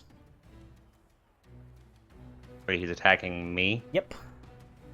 Oh well. I have no choice but to take it. And then he is gonna shift 4 squares.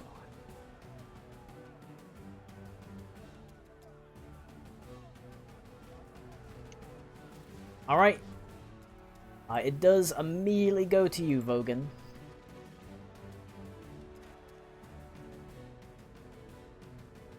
I'll move here. Well, I'm gonna move somewhere around there. I can get there, and I'm gonna bull rush him. Alright. So I click bull rush. Attack. Bull rush, your bull rush is, Charging, right? Yeah. Alright. 20. Indeed, his fortitude, not super great as he is a little bit elderly as you just barrel into him. What is my damage from that? There is no damage for that. You push him. I thought I was attacking him. Is it end with an attack? It uses an attack roll, but all the bull rush does is you run and you push them. Oh, what's the thing where you charge them and you hit them? That's charge. Oh, well, I had bull rush. I wanted to do a charge attack. Okay. I mean, that's what I meant to do. I'm sorry. It's still an attack roll, right? Yeah, but it's against a different different. Oh, well, I'll just redo That was it then. against the bull rush is against fortitude. Charge attack is a melee basic attack with a +1 bonus versus their armor class. Please attack. A 19. That will hit. Okay. Sorry, I thought that was the thingy. That's 11 damage. That's a honking big old chunk of damage as he goes, ugh! Punch him in the sack. He's weak there. I like,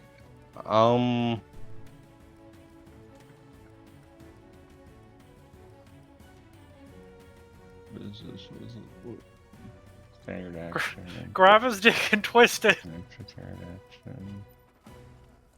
I use Rune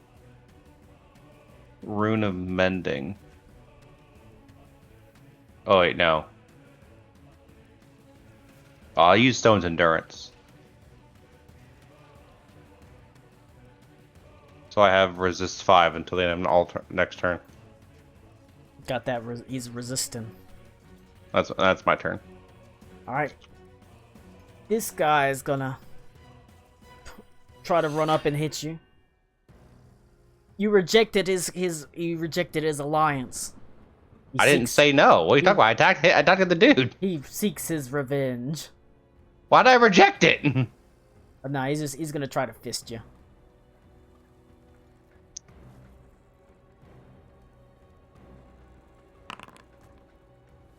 It hits. It doesn't do any damage, but he like punches you right in the face and just stand there, stock still, as he goes ah, as you resist all that damage. All right. It is going to go to the top of the round. If there's anybody that wants to interfere, they can do it now. My other interference thing is targeted, or it basically if Rick misses, I can do a thing and give him advantage. So that's all I can do, really. I don't know if the other two people can. All right. He is going to swing at you, Rick. Okay. Continuing to dodge, duck, dip, dive, and dodge. That's gonna miss. I'm shocked. He is going to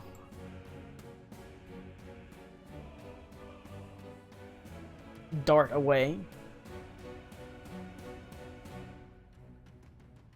Alright. It goes to you. A shift. And then charge him again.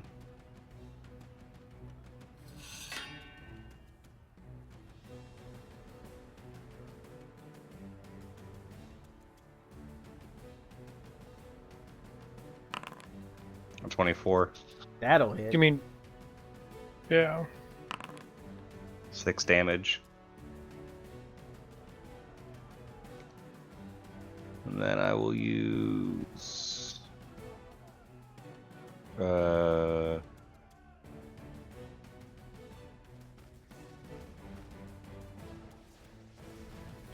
Rune of Mending. Yeah, you roll it, yes. What do you mean it has no available uses remaining?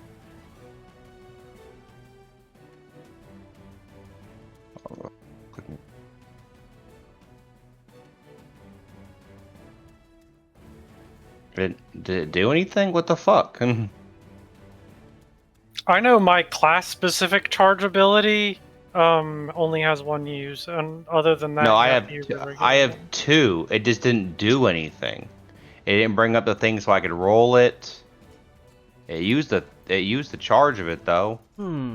That's weird.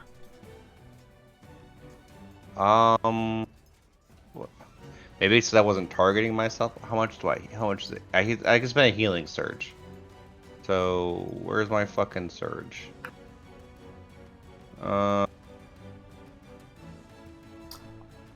See, whenever I click it, it brings up a box in the middle of the screen that says roll. Yeah, it's just doing. Rune That's what it's selection. doing for me. That's what it's doing for me too. But I it don't know didn't why. let me. I don't know why they fucking changed. Like shit got all sorts of weird when they updated I the heal. system. I heal for 7. What is my health at? 19. Yeah, I need heal You know for what 7, gonna so do? I'm at 26. I just did it manually, I'm Colin. gonna try. I'm gonna take it back to your old sheet. Hold on. No. That's weird. It's not a big deal. I mean, like I said, I can just do it. Very odd that this went from working to not working. Yeah. Well, at least we're finding out on something small like this, not something like. Not a boss fight that was going to take 2 hours by itself without Yeah. any interruptions. Yeah, something like that.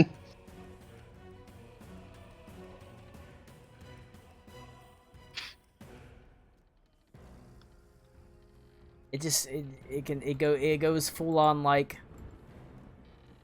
Huh. Oh well.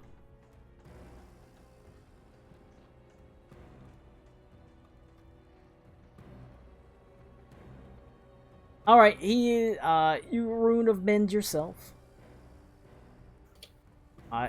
This one's gonna.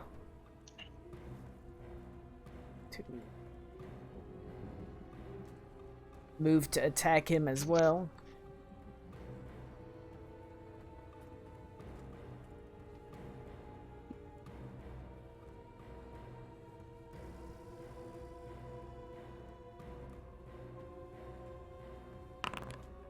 He's gonna hit him for 5 points of damage.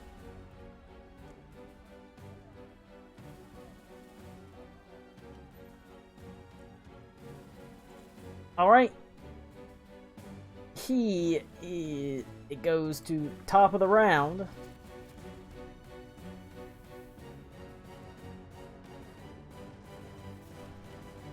He is I thought he was bleeding. He was bloodied. He is bloodied. He is going to now that he's bloodied, he is going to use his daily he is going to... His daily is not that interesting, unfortunately. He just gets to punch a bunch of times. He is going to... It's clearly effective. Oh, I get to click attack, Colin. He's gonna hit. A shift 1, 2... That says a miss. Well, I meant I didn't roll the damage. I meant he's gonna try to hit you. Oh. He's gonna do it again. Gonna miss. Gonna try it again. Gonna miss. He's rolling. All of a sudden, he's rolling like. Well, he doesn't even have a 50% chance to hit you. You're in armor, and so he gets his forced attack.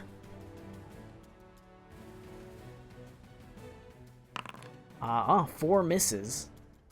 But he's able to shift 4 back. Damn.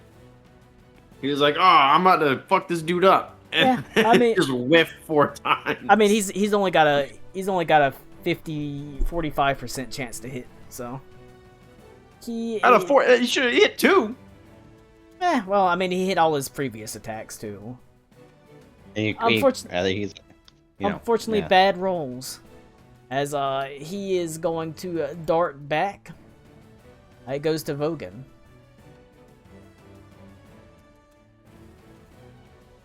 Mm.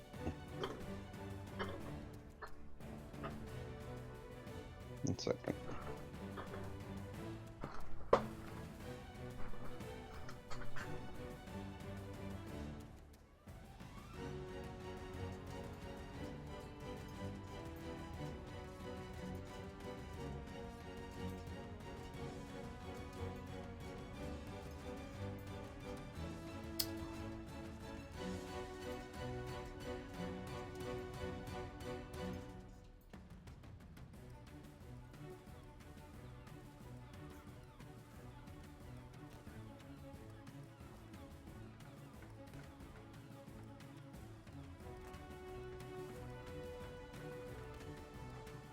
I'm gonna use...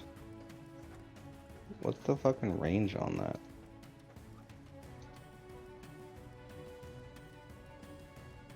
One second. Start. Oh, melee weapon. Okay, it's melee. Get up to his face. I'm gonna use Ring of Twilight Beacon.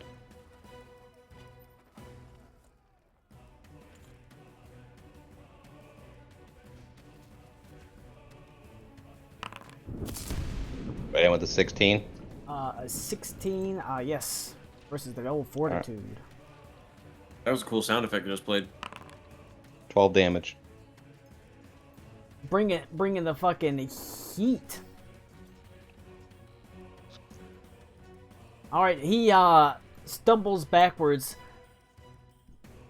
visibly and quite painfully injured.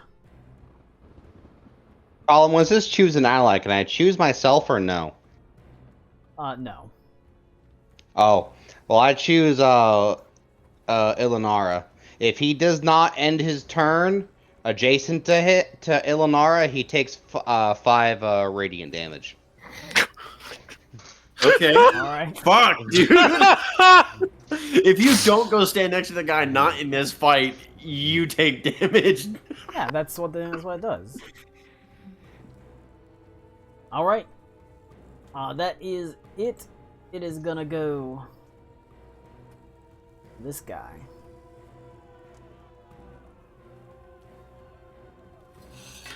He's gonna try to get in.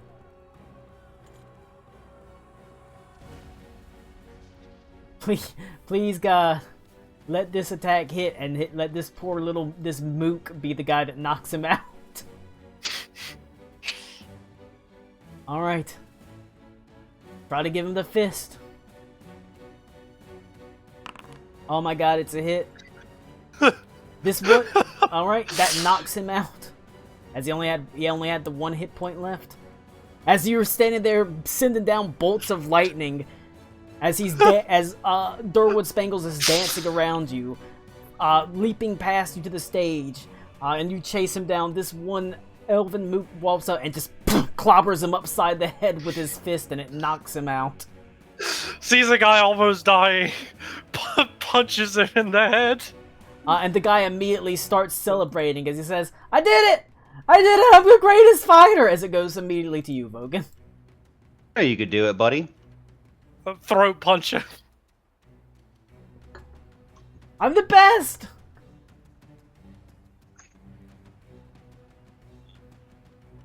Alright, what do you do? It's your turn. Are you gonna Okay. smack him? So the funny thing would be for me to bow out and say, "See, I knew you guys could beat him," and just, but then they lose their gold, and that's fucking mean. Yeah, but it's not a lot of gold, so it might be worth it. Mike bet 20 gold. That's not a lot of did. gold. That's not a lot of gold in 4th edition. That's a mediocre amount at your level, but holy crap, you'll get a lot more.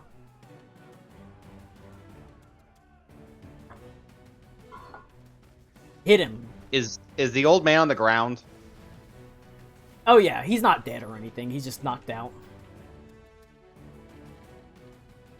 There is no killing. I've just been assuming everything's been, you know, non-lethal. You know what? No. I rune of mending him. Oh my god. He gets to spend a healing surge. He doesn't have any healing surges. He's Oh, well. he's a basic, pretty basic. He's not a boss, you know. Well, I think it's funnier if I get All right, he stands up he stands up to fight. He gets 10 hit points. All right. Now I'm. Beat his ass. And then I move here. He still has his turn next to Elenara. So, like, I mean, I'm gonna target him, and I'm just gonna hit him with the Word of Exchange. 19. Hell yeah. I'm gonna assume that hits him. Yep. That'll. 12 damage. You send him flying back into the stage as he crumples to the ground. All right. It goes to Durwood Spangles. He's laying on the ground, his eyes blinking. He sort of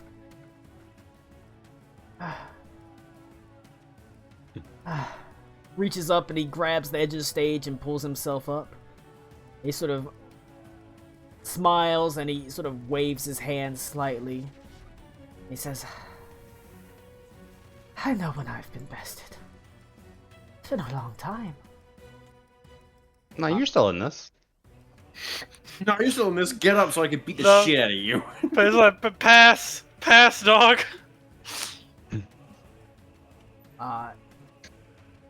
He nods his head and sort of smiles. Alright. He is going to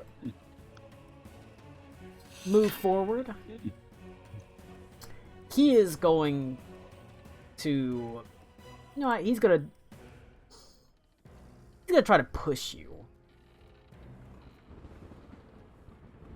As he's gonna push forward, barreling down, he's gonna roll a d20 plus his attack.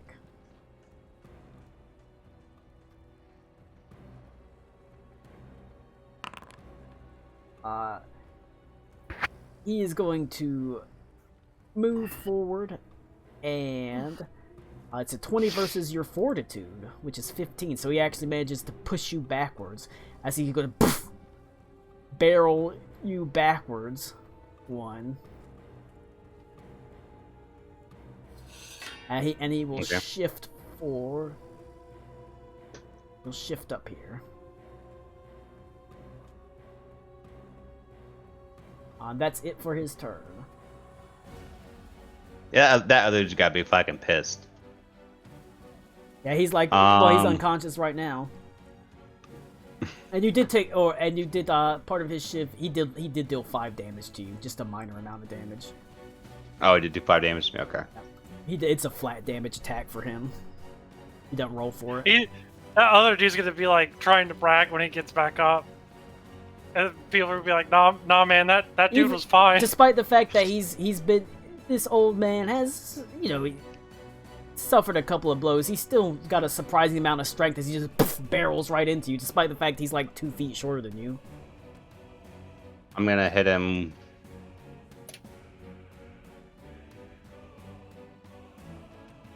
There's no fucking point. I'm just gonna word of exchange. Wait.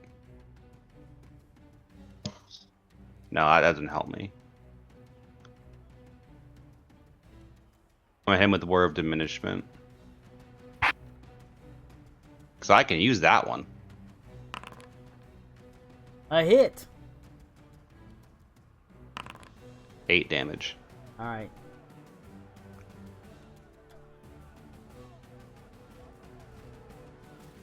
All right, but no, he does give up. I mean, let's be real.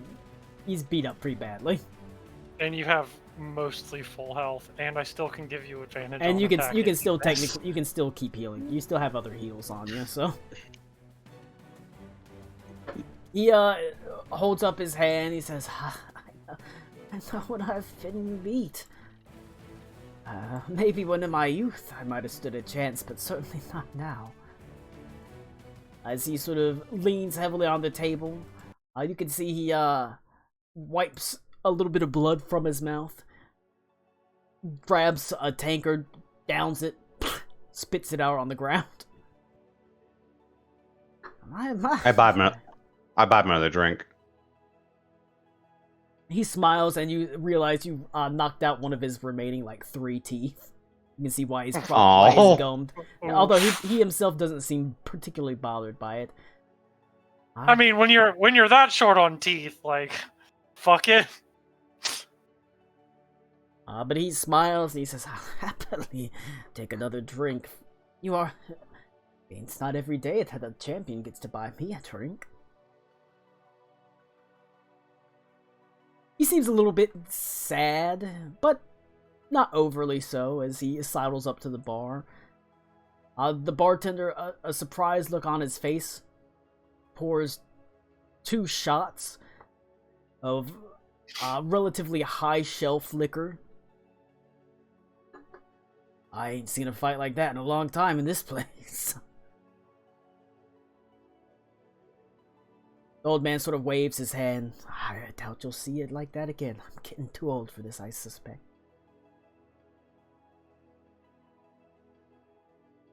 Give me a, just give me a fortitude defense save.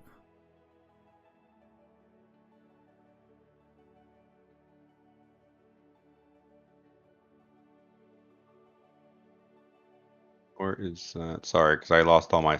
It all changed. Yeah, I changed your sheet to the not pretty sheets to see if that would change up how stuff rolls. Well, it's not rolling. It looks like Oh, 17. I just checked their Discord. It looks like I have to re-download the entire 4th edition compendium. Huh. To fix everything. Yeah, they said try that because it looks like a bunch of automation is broken. I'm very glad that wasn't during a big fight. Well, that remains. Well, there are no big fights, but there might still be a fight. We'll see. But you down it. It is definitely not swill. It's strong and it burns as it goes down. But you sort of hold it together. The old man sort of easily downs it. Well, I suppose that's part of growing old. Yeah. Well, that was a good fight. Oh, You're definitely the best fighter in this town. you do flatter me. At least the best fighter that comes into this place regularly. No, I mean it. You took out more guys than I did. I think. I don't know. I wasn't counting. He did knock a few out. You can see why he probably, if those were his regular fighters, you can see why he probably just beat the crap out of them all the time. But you're made of sterner stuff. He downs his drink. He was literally fighting regular guys. He was fighting NPCs. You're the ultimate in this game. The PC. Dun dun dun. Alright. But he nods his head and says, "Give me another bartender. Celebrating the end of an era." I buy all of his drinks for the night. He happily accepts. He says, "You know, I've been living in this town for most of my life. I only started winning in the past 5 years, surprisingly. But no. If you ever need any help, maybe.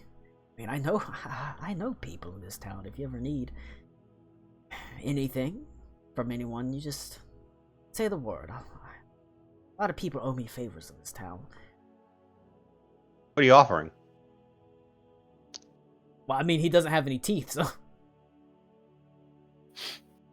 But he said, if you want to know, you can ask one question or one favor in this town to him, and he'll see it's done.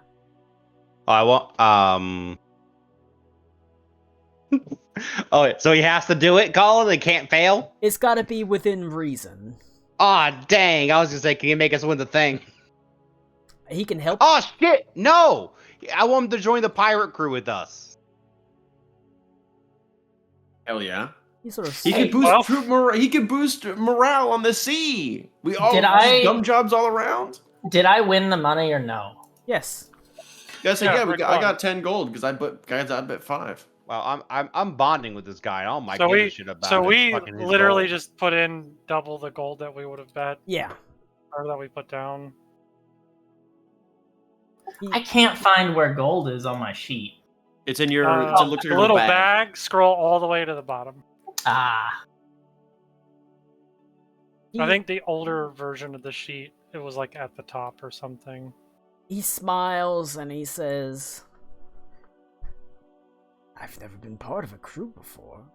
I mean, I've sailed on ships, but I was always a fisherman. Not part of a raider crew or anything like that." But he sort of We're smiles. trying to win the contest, so you know, more people the better. He nods his head and he says, "Yeah, you know what? I would be interested in that. A chance," he sort of says, "this boat, I've seen enough of the inside of it. I'm for new horizons." But he is willing. Hell yeah. He's our Nakama. He holds out his hand. I shake it. I tell him my name is Vogan. "My name is Durwood. Not Durwood. They pronounce it wrong often here." Nice to meet you, Durwood. He Welcome aboard. He nods and you know, he's, even though despite his elderly age, he is clearly strong and fit, and considering the dire straits of the Jericho, he would probably be an excellent addition. As he nods his head, and you'll be able to take him out to the boat, because you're going to be rejoining it soon. As there is an air of excitement in the bar, as Durwood has actually lost. And the news does spread around as people come in. Most are conciliatory. They pat him on the back. They tell him, you can't win them all. And that is true. The drinks are, if you think you have to buy him drinks, you quickly find out that's not the case, as everyone is willing to buy you a drink, willing to buy him a drink, as it flows freely, and soon the bar is probably as packed as it's been in a long time, as the actual loss of Durwood Spangles spreads pretty quickly over the next hour or two. The old man gets completely sloshed as he downs drink after drink. He seems to be no stranger to drinking either, as he only seems to drink top shelf liquor. He pats you on the back at around 1:30. He says, I think I'm gonna stumble to bed. You might want to do the same. You might not have got roughed up like I did, but you still got a couple of bruises there. I sure did. Like, you guys walloped me a little bit. I kind of like knocked myself in the head a little bit. He lifts one final glass, cheers, and downs it. And he, completely drunk, supported by another person, stumbles out of the bar. He's at the door. He says, "I'm a crew member. Don't forget it. I'll see you tomorrow." Yep. I'll see you tomorrow. Yeah, alright. As he's... help me out the door. As they drag him out the door.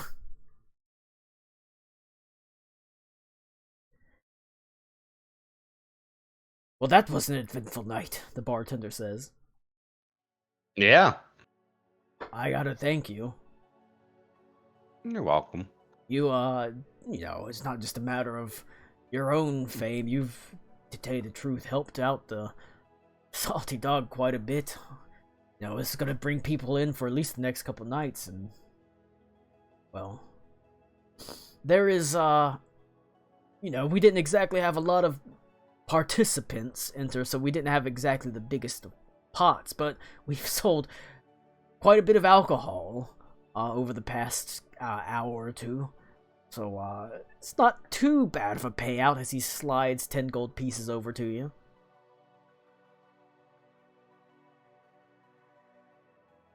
I take it. He nods his head and he says, "Well, you can come back and fight anytime." Although he sort of leans in, maybe not too often. We don't want another winner for multiple years. You know what? That's fine. Yeah, I might come back. I might come back at some other point, but who knows when. All right, but he's smiled. I said you guys got a new champion anyways, and I pointed to the guy who knocked him out the first time. He's still passed out by the bar. He's gonna have the best morning, I promise you. He's gonna I'm wake sure up he will. really happy. But he nods his head. All right, everyone. Closing time's coming up. You don't have to go home, but you can't stay here. As people begin to file out, you all find that the lights in the building begin to go down. They begin to be doused. As you are going to, you all make your way out of the actual building itself, heading along. It's along the docks. Well, obviously the Salty Dog is along the docks. The Broken Harp is as well, so you're just kind of ambling along the docks. I want everyone to give me a perception check. Perception. Perception. Perception. Can you put my fucking thing back? This is. Your what back? Can you put my Goddamn. Fucking Your thing? plus 11 to my perception. I roll a your fucking your wiener? You want your 12 other or character 13. sheet? Yeah, I'm having a hard time fucking navigating this thing now. Okay, thank you. I can't remember perception.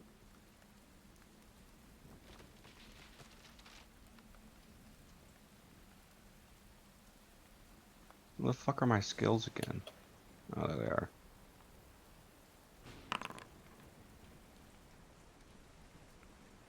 All right. A sort of, as you're walking through the night, a rough coastal wind sort of begins to blow. You can even hear faint thunder off in the distance. Not, it's not exactly pouring rain here, but there's a little bit of a sprinkle. The distant rolls of thunder as you walk along the docks at night. You can see there's a couple of ships bobbing lazily up and down nearby, and there's what appears to be like a bulletin board that has a couple of lights on it. Well, a couple of lanterns that shed just the faintest hint of light. Let's see. As you're walking along the docks, Vogan, you can see just faintly in the briefest edge of light a small diminutive form that is darting along with surprising dexterity amongst from ship to ship, almost seeming to make impossible leaps. Is that I notice a ship making impossible leaps? No, you notice a form, a small dark form that's able to almost jump from ship to ship, making seemingly impossible leaps across ships. That's Misha. Like- That's gotta be like- Misha. Like literally leaping? Yeah, like literally jumping through the air. Yeah, I tell Acer I like or whatever. Yeah, right, Acer too. Yeah, Acer. Like, I think that might be Misha. Yeah, it probably is. No one else caught the actual like pretty firm confirmation that this is devil shit. Not Or unless you not told devil them. demon. I did not tell them. Because I have not told them that I have a demon inside of me, so it's not currently Oh, need well. to know information. You said it out loud, so now we know. Yep, Played yourself, bitch. yep, you got me. All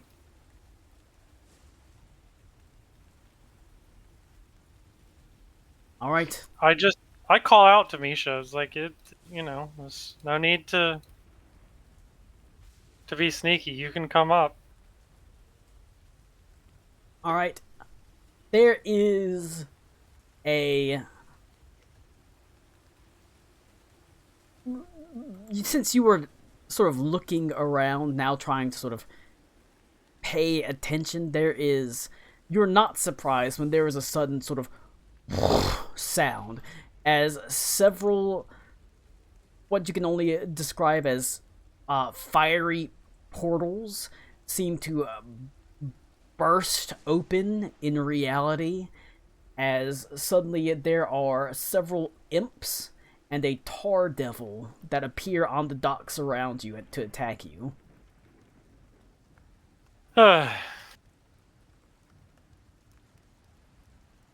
Well, fuck.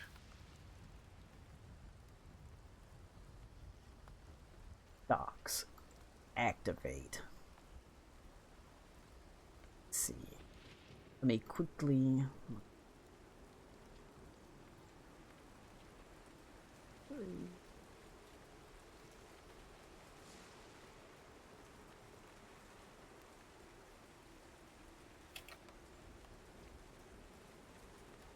Alright. Got my number here. They, luckily you're not surprised by this, as, since someone saw Misha, and you were able to smell the sort of almost brimstone and sulfur, as all of these devils, these demons, sort of appear. And that's when the initiative rolls, and also the battle music starts.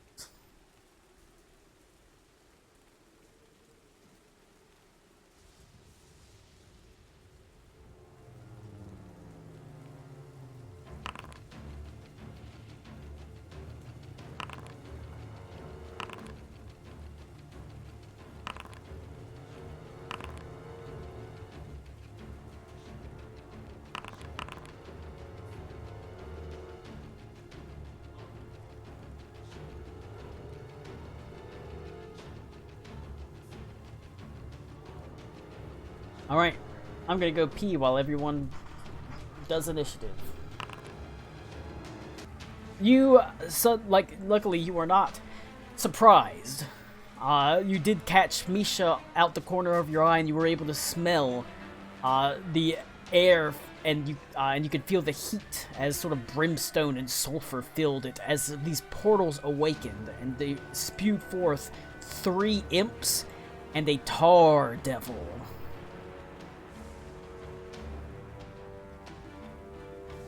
One of the things I don't like is it's hard for me to share art, so I'm not gonna worry about it. It's a tar devil. It's a devil that's covered in tar. And it starts with imp number 1. This imp immediately is going to... Wow, I have everyone selected. Let's not do that.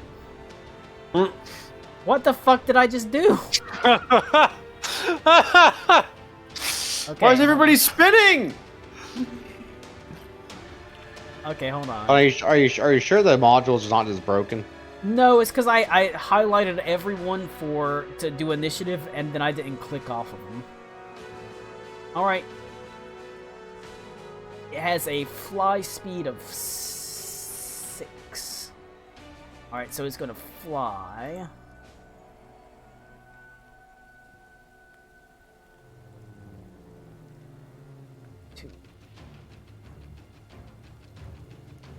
Gonna fly, and it is going to try to... Oh yeah, I'm gonna die in this fight.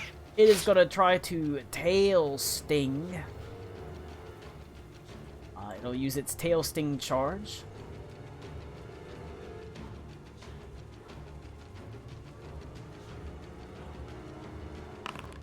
A 23 versus armor class. Well, I'm assuming that hits because I don't have high armor. For 11 points. Oh of yeah, damage. I'm definitely going to die in this fight. That's a third of my health. You'll be alright. I am a glass cannon at best. And I'm very clearly the target. And wow, they fucking...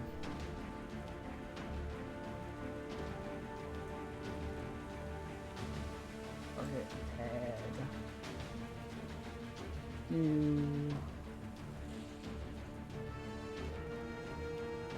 I just need to...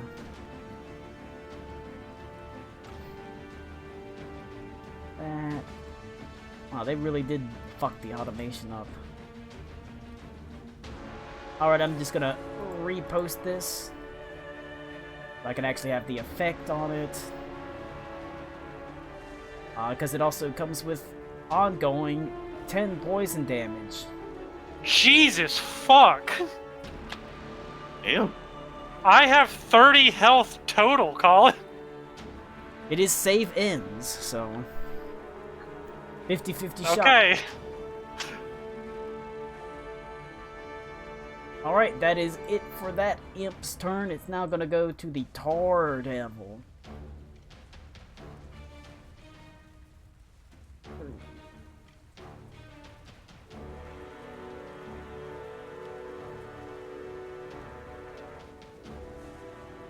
It is going to try... it's gonna try to coat you in tar to bind you in place. This is getting kinky. That is just a D20 plus 7 versus your reflex. 25 versus reflex. Who? Me? Yep. It's trying to immobilize you with tar. Yeah, I mean, yeah, I have 15.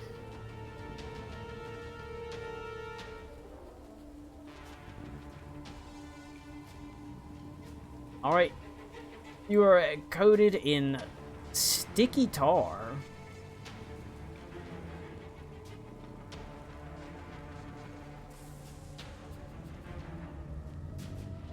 Straight. It immediately goes to Vogan.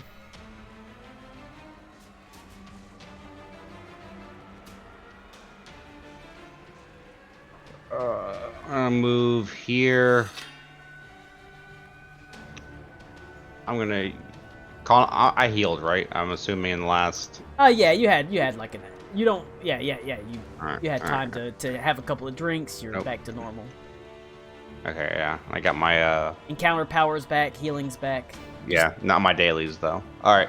So Amal is gonna get a rune of mending, and Val, and then 1 second. Is it that ally?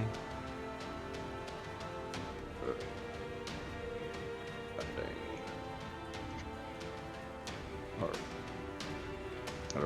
whatever. Amal gets to spend a healing surge, and then let me see what the effect she gets is from our thing of destruction. You each ally in the burst. Wait. Target can spend a healing surge and regain an additional D6 hit points. So you gain that. And then you and each ally in the burst gain a So I get to roll a d6 and add that too. a plus tier power bonus to damage rolls at the end of the next Hey, turn. that puts me back at 30 exactly. What's the column? Was that Got 'em. equal? What? What is a at tier times 2 power bonus? You're tier 1, so it's 2. Alright, so all of you get a plus 2 power bonus at the end of my next turn. Which is just plus 2 damage. 2 damage. And then I'm going to attack the devil with the Word of Exchange. The 16. A 16 will hit the Tar Devil Brawler. Alright, you take 6 damage. And a rune of destruction before the end of your next turn. The next attack against the target for one of your allies deals extra damage equal to my wisdom modifier. And allies gain temporary HP. And that ally gains temporary HP equal to my wisdom modifier. And that's my turn. You'll have to remember that. Alright, it goes Alright. to this imp. 2, 3, 4, 5, 6.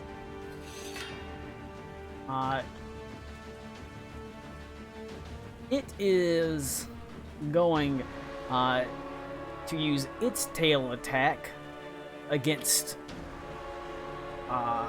SR2. On the bright side, it can't stack poison, so Well, that's nice.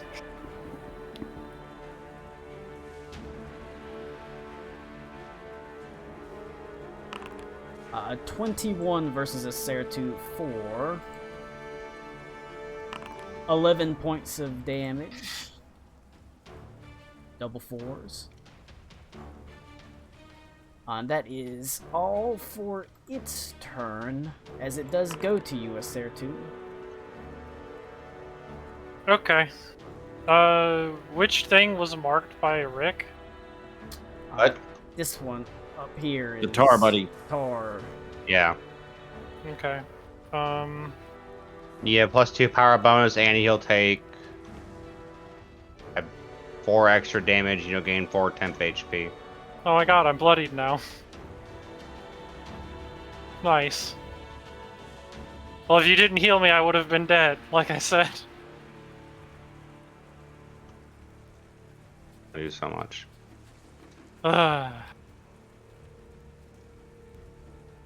Um,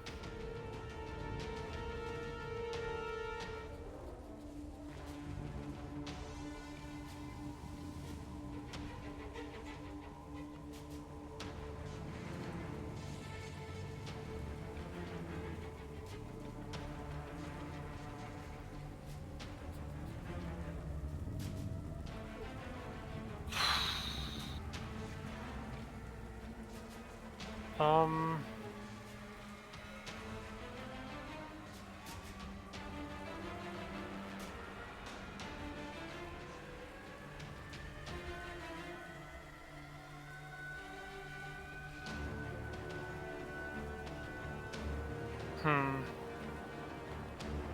don't know. Alright.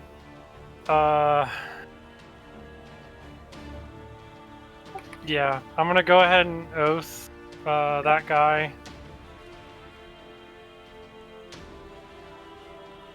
And then,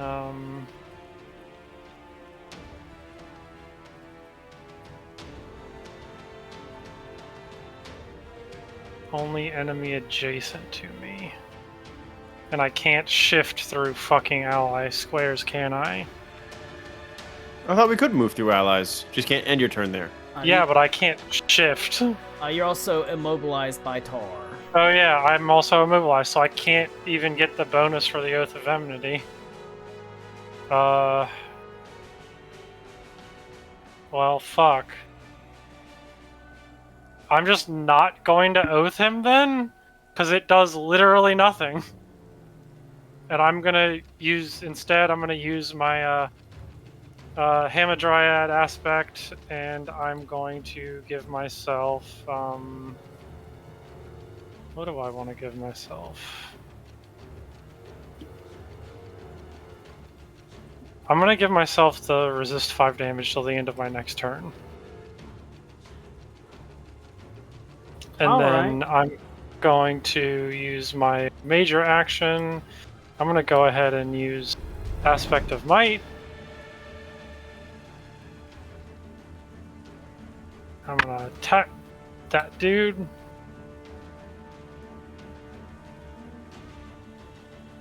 Give him the kill. So there we go. I forgot I automated your damage resistance in Wind Form too. All right.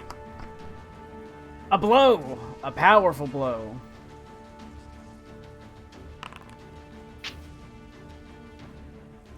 That's gonna fuck his ass hard, as that's 31 plus wisdom plus 2.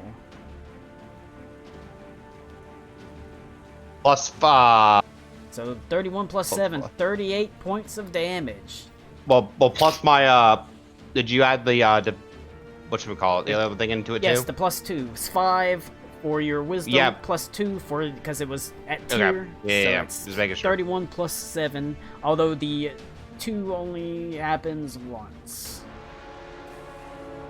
That's, that fucked him up. Me good, Understandably. because, Understandably, as that's a big old power. As you And I bring the gain- Mordenkrad down. I gain temp HP equal to what now? You get the same, my wisdom is your temp HP. So I get, what, 4? Yeah.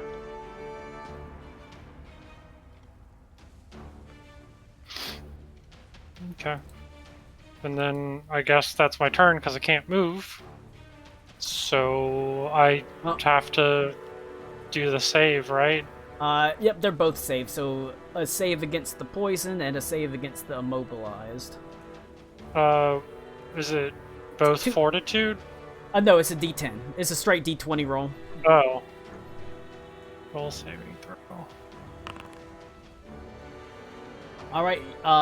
That's so the poison is cleared off of you.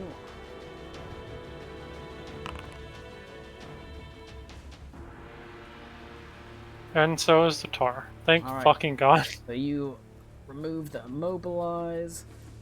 You remove the poison. All right. It goes from Acertu to the imp up top here. 1. It can fly 6.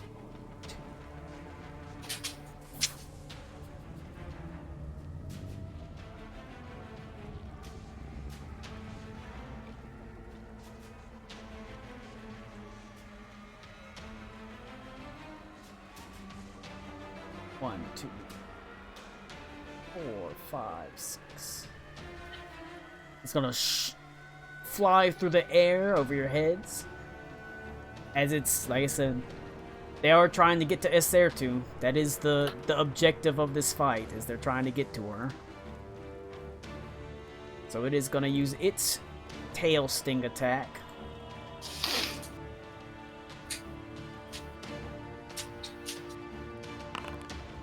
Yep. 29 for... that was the wrong button. Thank God. I was it's the about to wrong say, button. is like, 30 cool, points so my damage. character's dead. 12 points of damage. That almost kills me. And it will kill me on my turn, actually. And it comes with 10 ongoing. Hooray. Alright. That is all their tail attacks, though. They only get to use them once unless they have the chance to vanish. It goes to Ilnara. Okay. Let's see what I got.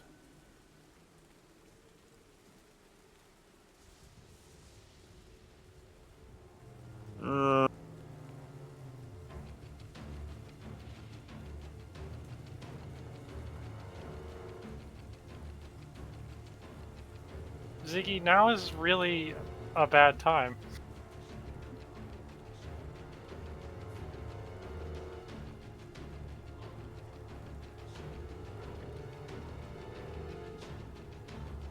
How's the Tar Devil? Is he looking beat up? He's You beat- say Yeah, Yeah, I I almost you can see his one-shot health max. He's beat the Oh, fuck that's up. right. That's right. I have my character sheet over him. He beat.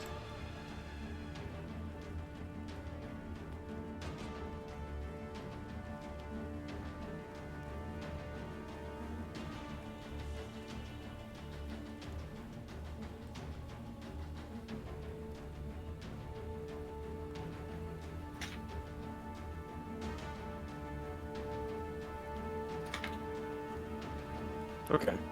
What are you shaking your head a bunch of times for, Z? You alright? The stupid really get to you? Ow, my son. Are you okay? Come here. Come here. Come here, goof. You goofball. Oh, Jesus. No, please don't yank on the... Yep. Cool. Oh, okay. Okay. I got it. Has Max seen it? All right. He's got Seen something what? really useful. God, thinking, I hope okay. so. All right. Acertu, where are you? Right in front of me? I'm That's in the right. middle of everything. Right next Oh, to you're you. okay. Sorry, there's a bunch of nameplates on top of stuff. Okay. I'm going to Shard Swarm and use my Dimensional Stowaway to Yeah. take Acertu with me. Alright, you both teleport gonna- away. I'm gonna fucking pop us. I'm gonna get the. Oh shit! Where's the best place to take us though? We're kind of surrounded. How far can I move with my Shard Swarm? I can move. Close Burst 1, teleportation. Reform elsewhere. What the hell? You loosen your mental grip. You teleport half your speed, so you move half your speed.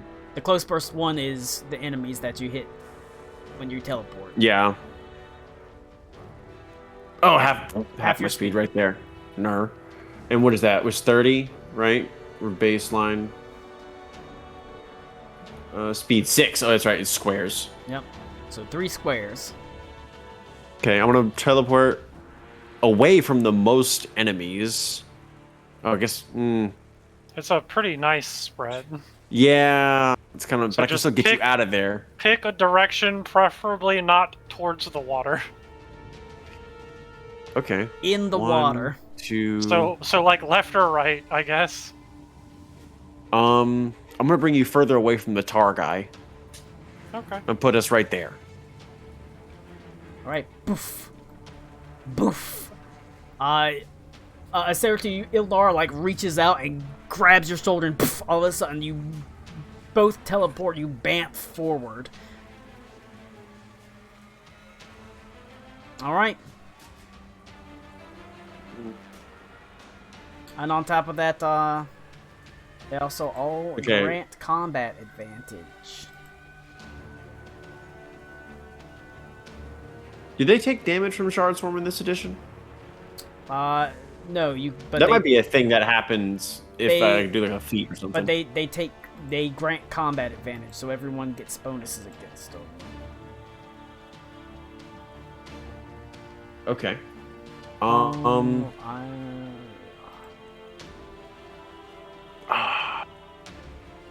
I want to use telekinetic anchor because they're all bunched up right there. Oh, I mean they're all full health. They're fine. I'll use it. I'm gonna put the anchor right there. Hold on. Let me hit. I can do the thing. Place measure template. Put it right. Oh, I thought I hit the thing. Yeah. Holy crap. Place measure. Oh, there it is. Okay, cool. Now I got it. Boom. Put it right there. I can hit all of them. Yeah. And you guys technically, but I mean, don't move and you'll be fine. If they're chasing a Surtu, they're gonna move. What does it alright. do when they move? 5 damage. Okay. I mean, Oh, and oh wait, I also have to roll. yeah, but I it guess. hits. Well, you roll against each creature in burst, so that includes allies, and that does 3d6. Unfortunately, But you know, they can take the damage. They're not the ones being targeted right now. I rolled low. 7. You roll. I mean, you don't roll a single attack roll. You roll a single damage roll, but you roll individual Look at that. attacks. You rolled a 7 against Valen. Yeah, you How rolled nice a of you. 7 against Valen. My bad. Now, Oh, I guess I just roll the damage then. now, That's fine. well, no, you have to roll attacks against each person. Each creature. And each of one? them. Each one, and Yes. then, but whenever you roll damage, it's a single damage roll. You don't roll damage, but you roll attacks against each of them. And the first one Right. was against Valiant, and we're gonna say you're going, I suppose, clockwise through them. Oh, I was going counterclockwise. I went Alright. to the imp below him. Alright. I'm just going in a circle. Because it doesn't matter what order I go in, realistically. Clockwise would be the imp below him. Counterclockwise would be the Tar Devil. Oh. Oh, I did the one in the bottom left corner. Sorry, I'm getting Valen and Vogan mixed up. Jesus Christ, Max. Well, sorry. We'll say that was against this one. We'll say you're going just clockwise. Okay, then. So that will do this one in the That's bottom a right-hand hit. corner. Yeah, 14. that's a hit. Or yeah, that's a Alright. hit because say the imps are not exactly sturdiest boys. They're pretty I basic. guess the combat advantage, too. Interesting enough, the fucking combat advantage shit is fucking broken. That's something else that the automation is completely borked. Oh, that's a 10 on the bottom left. Hold on. Combat advantage. Let me double check here. I think combat advantage is just armor class, so you're not rolling against armor class. Oh, I'm probably gonna roll against You're rolling fortitude. against fortitude. Yeah, intelligence versus fortitude.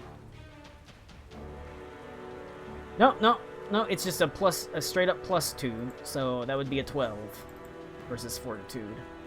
Would that hit? That would hit. Hell yeah. Okay. Okay. This last one against the Tar Devil. Well, no, the next one's against Vogan. Oh, that's right. All right. Sorry, Vogan. 17. 17 versus hit. that'll hit. Technically that's a 19. No, because You it's know- only enemies that grant the combat advantage. The Valen doesn't grant, so it was only them. And 17 against the Tar Devil. Tar Because Devil- it's a 15. Tar Devil Brawler didn't have it. You weren't adjacent to it, so remember you were on Yeah. this one. Oh, yeah. My bad. So it was it's a 15, but that's still a hit against fortitude. Nice. Not great. All right. Not great fortitude. Damage. 15. 15. All right. We got Sorry, Vogan. Vogan. You do take 15 points of damage. However, that does kill the Tar Devil.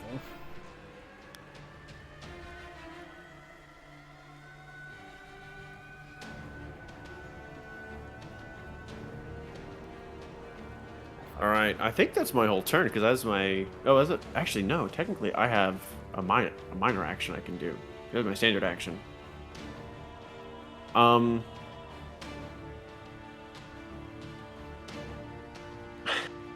guess I can do shape consciousness. I'll put it back here. Cool. Put down a little part of me down there. All right, that's my turn.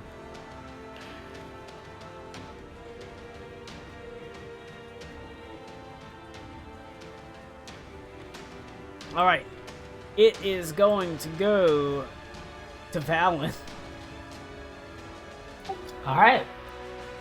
I see a bunch of people. Yeah, there's you've seen a bunch of like devils just appear out of fucking thin air and start trying to grab a Sertu, the tar devil that's like throwing tar at her. He's done though.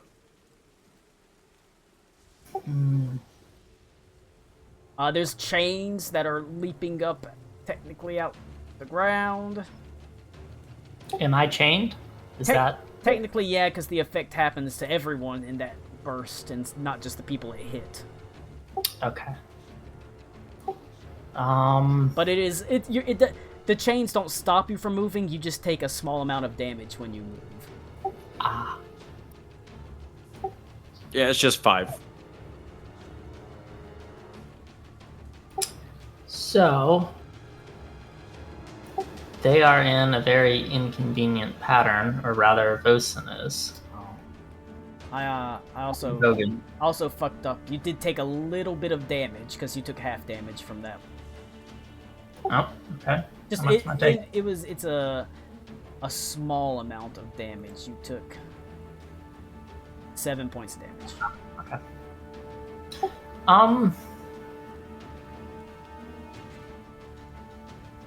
I know what I want to use,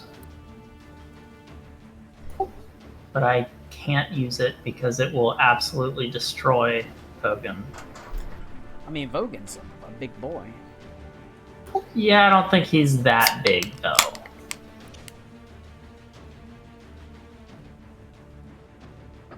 You have seen that they're after a Sertu. You could sell her to them. It's true, but Yeah. What is this? I think there's already dibs on my soul, actually, so I don't think that would work. Just sell it to somebody else, and then they have to fight over it. So, like that scene in SpongeBob. oh, I might use this. How many? It's a burst 1. It's like on YouTube when you do multiple copyright strikes at the same time, so that like Oh, it just yeah. fucks with them. You put like 12 in a video, it's like, how get fucked, idiots. Yeah.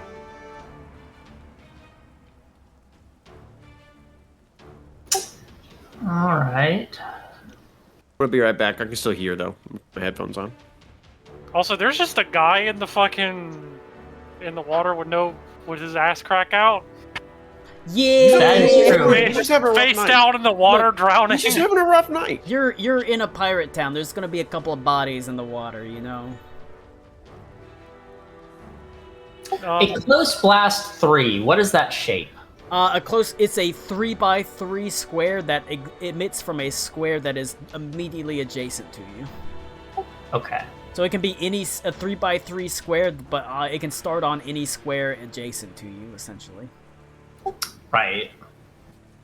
I beg of you, do not hit me with anything. I'm trying not to, but So Rick is really, really right where I want to be. you could do a 3x3 square, and you could just hit these 2 right there, because it would be a 3x3 next to Ilnara, and You know what?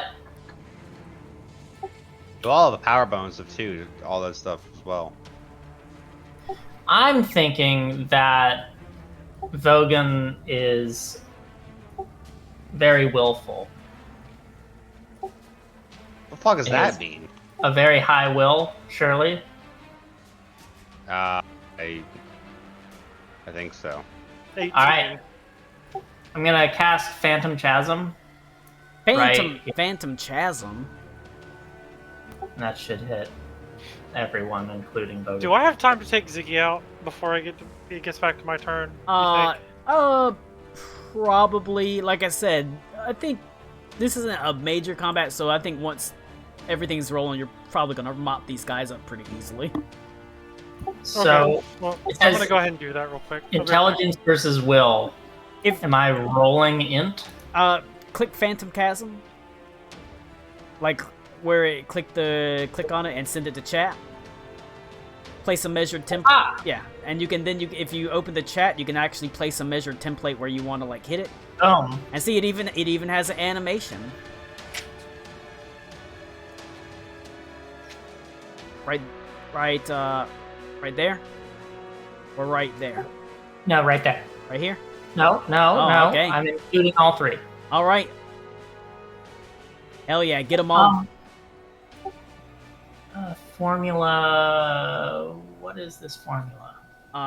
So 0 + 1 + 5 + 1 + feet. yeah, don't worry about that. 27 crit. I would say that'll be Oh, not a crit. Sorry. you rolled a 19. It's a weird color because I've Yeah. got night monitor on. So attacks against AoEs, you roll a single or you roll multiple attack rolls and then a single damage roll in 4th edition.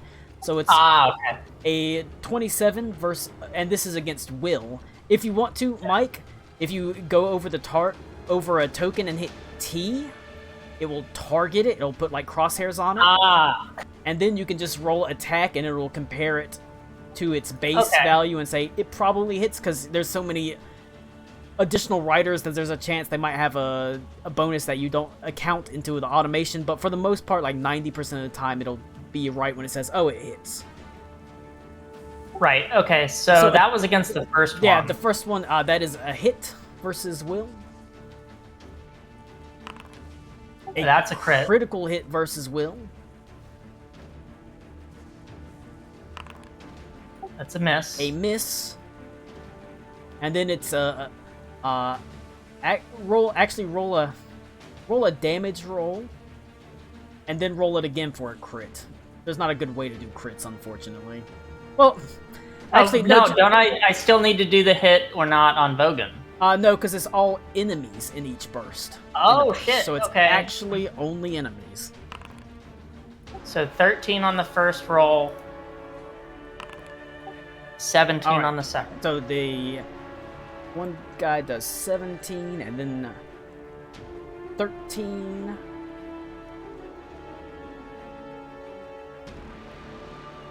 Oh, wait. And Was they I supposed to fall prone. roll? I did not select crit on that roll. The second one, yeah, we'll select crit for it. Technically, I could do it in my head because it's just maximum damage at this point. But 22 is the oh wait, crit no, damage. it's not maximum damage at this point. You've got a +1 implement. Hell yeah! Yeah. So it's a max damage plus a d6.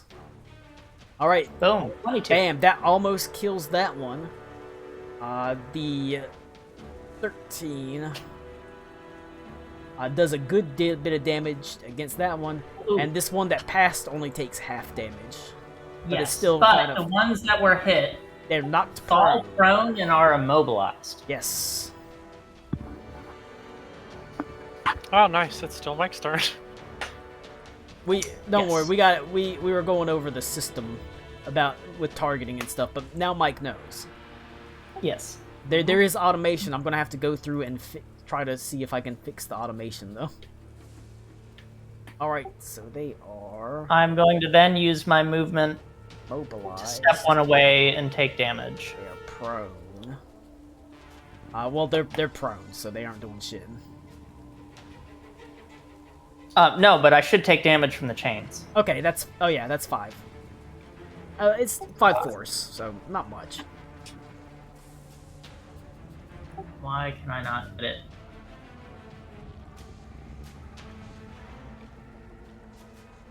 There we go. Alright, I might as well step further away since I did that. They are Yeah, there we go. That's my turn. they're pretty fucked up.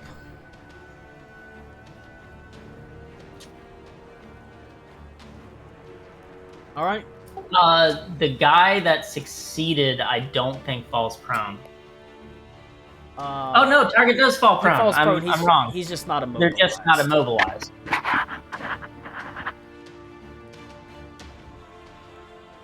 All right, that's fucking real strong. But that's why it's a daily power. The daily powers are super strong. All right, it goes to this imp. He is immobilized and prone until the end of his turn, so he has a movement speed of, or he can't move. So that means he also can't stand up. So he has to pass his turn. That will end the immobilized effect. It does end at the end of his next turn, but he cannot stand up, and that's all his turn. It goes to Vogan.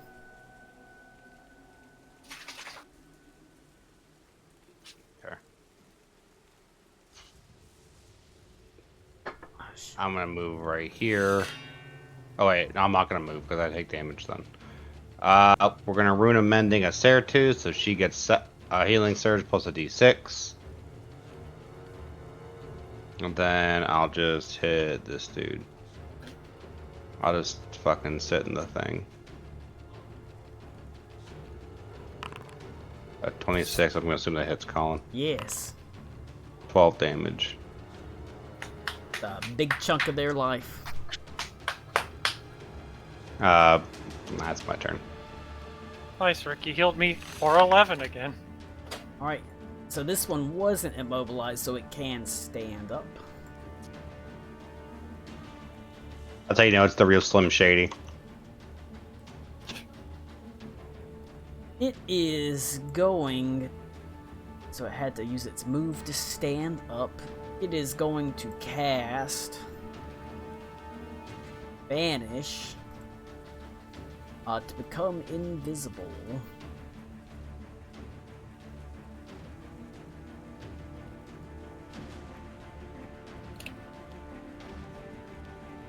Alright, that's it for its turn. It goes to a Sertu.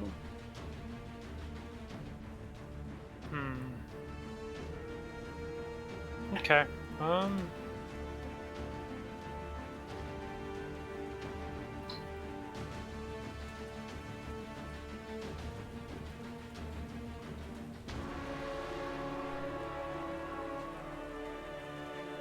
Would forced movement proc those chains? No. Okay.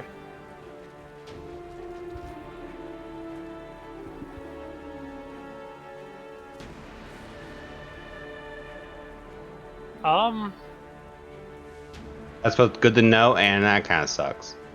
Yeah, because I probably would have killed the one with more health. Yeah, the same way force movement doesn't end up doing opportunity attacks and things like that. Oh no, I got why it works that way. It's also like, that's lame. It's lame that it doesn't work that way the one time I wanted to. No, I guess I'm gonna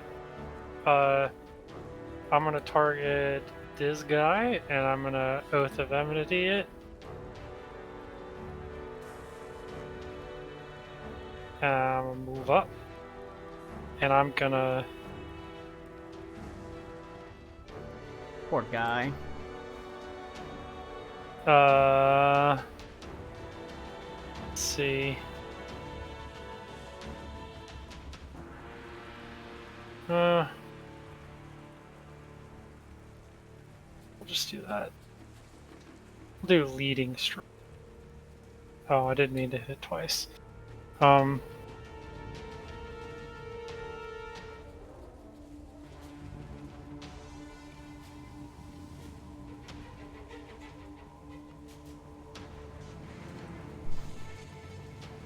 The extra effect isn't going to do anything, but the other effect makes me move it out of those chains, which I don't want to do. In the off If it chance moves that out of this the chains, doesn't it takes kill it. damage. Yeah, but it's Oh. forced movement, which means it won't take the damage. That probably kills it, though. I mean, yeah. Yeah, That that's knocks it what I thought. You, as it's trying to get up from the chains, you just go straight through its head. That's funny with a hammer. Yep, it's nothing but basically imp bones, skin that are rapidly turning to ash. And then, yeah, I guess that's it for me. I have to. If you I end, do. hold on, if you end your turn, it might make the save automatically. Go ahead and end it. End your go to next turn or past turn, and I'll see if it automatically rolls it. Where's the past turn thing? If you go to the combat tracker, there's a next turn button next to it. Oh, Let's just see. clicking on myself. Yeah, I want to see if it automatically. Oh, yeah, it prompts me to do the roll. Yep, and so you saved, and it automatically removed it as well. Okay. Cool. All right. On the bright side, it goes to the imp's turn, and Mike's badass chasm means all it can do is lay there because it has to until its immobilized condition ends. So its immobilized condition ends, but it doesn't have any movement. So that being said, I will go ahead and delete the chains because they're not an AoE that is a field effect. It just lasts until the end of the turn. Or their turn, so. Ilnara, it's you.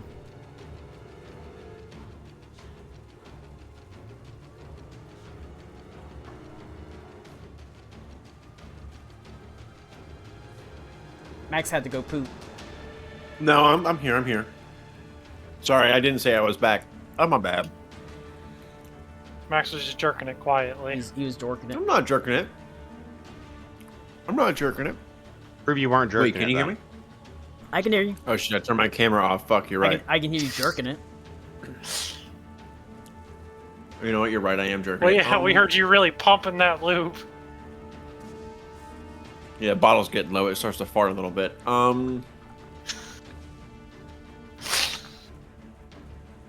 Thanks. I'm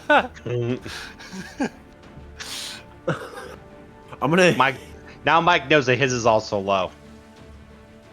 I'm gonna memory hole this dude bag here, the one that's further from us there too. That's a 24 to hit. That'll definitely hit. Is it? Oh, okay. All right. That's 7 damage. It was this one? Yeah. No, the one on the left. The one On on the the left. All right. That'll it was already fucked up anyways. Burst into ash. Cool. Let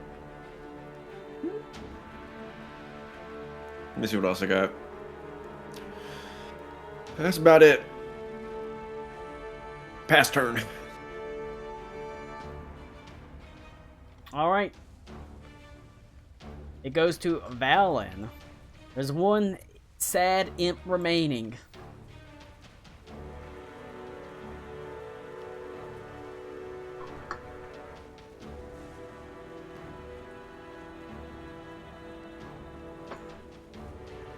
Mike, kill it. No! Kill it, Mike. Kill the imp. I'm non-violent. All right, pet imp. Alright, Bro, just give up. Go back to hell. I'm gonna do, Phantasmal Assault. Oh, Yeah. I forgot to target D-Swat. D-Swat. Crit. My God. Whoa, the Dissonant Whispers on the Phantasmal Assault is actually pretty cool. Roll that critical effect damage, although you will kill it. 15 points of damage. It also bursts into a sudden flash of ash and flame. Everyone, I would say, if you are trained in religion, I'm not gonna make you roll. You know that these devils, these imps, they are not dead. They've only returned back to whatever hell or abyss they came from. But at least for the moment, they have been dispatched, no longer hunting down your ally Acertu. That. So, what were all those about? Don't worry, I'll describe the scene more in a second. Let me go to not combat music. Alright. As Acertu, you are covered in sort of stings, claw marks. There's still tar that clings to you, sort of coating your form. In and amongst you can see there is huge sort of piles of ash where the imps disappeared. But where the tar devil disappeared, you can see there is what appears to be smoldering leftovers of what he was wearing as a more sort of a higher level sort of demon. He was wearing like armor and stuff. He was wearing like actual things that are now sitting amongst the ash. The armor itself does not look like it would be particularly useful. It is like smoldering, burnt. It didn't even look like it was particularly impressive anyways, but he does have a bag, or it looks like he had a pouch on him. Okay. I go ahead and take all of it.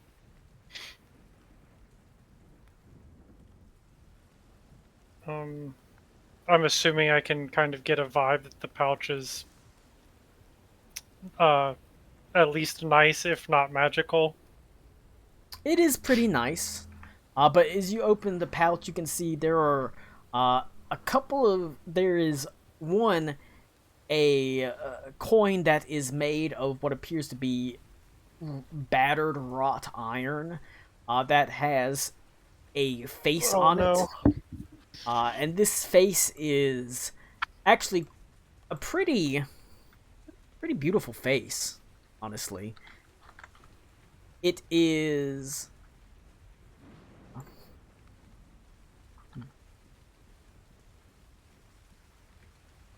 Let me look at a picture of it so I can describe it. It is quite almost elven, save for there's a set of horns on it. It's lithe, and it is handsome. There is also 2 pieces of paper that are in the pouch as well. One is written in Infernal. The other is written in Common. You know what? That background not giving me access to Infernal is low-key kind of crazy. Well, technically, we're mixing devils with demons now, but I'm not too worried about it. Yeah. Well,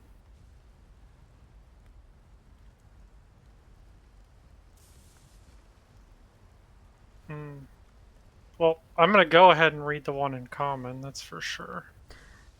As you open up, it's sort of in the gently falling rain, as you open up the one that's written in Common, you can see it says, "I found who you're looking for, M." Well, Misha can spell too. Well, no, the problem is it's spelled in monkey poop. Don't touch that. Clearly Don't touch that. Don't touch that. Clearly she just shit and wrote it in monkey poop. Oh my god. She's just a Put monkey. that down. I look at Ilnara like, don't belittle the monkey. But no, it is indeed say, I found who you're looking for, M.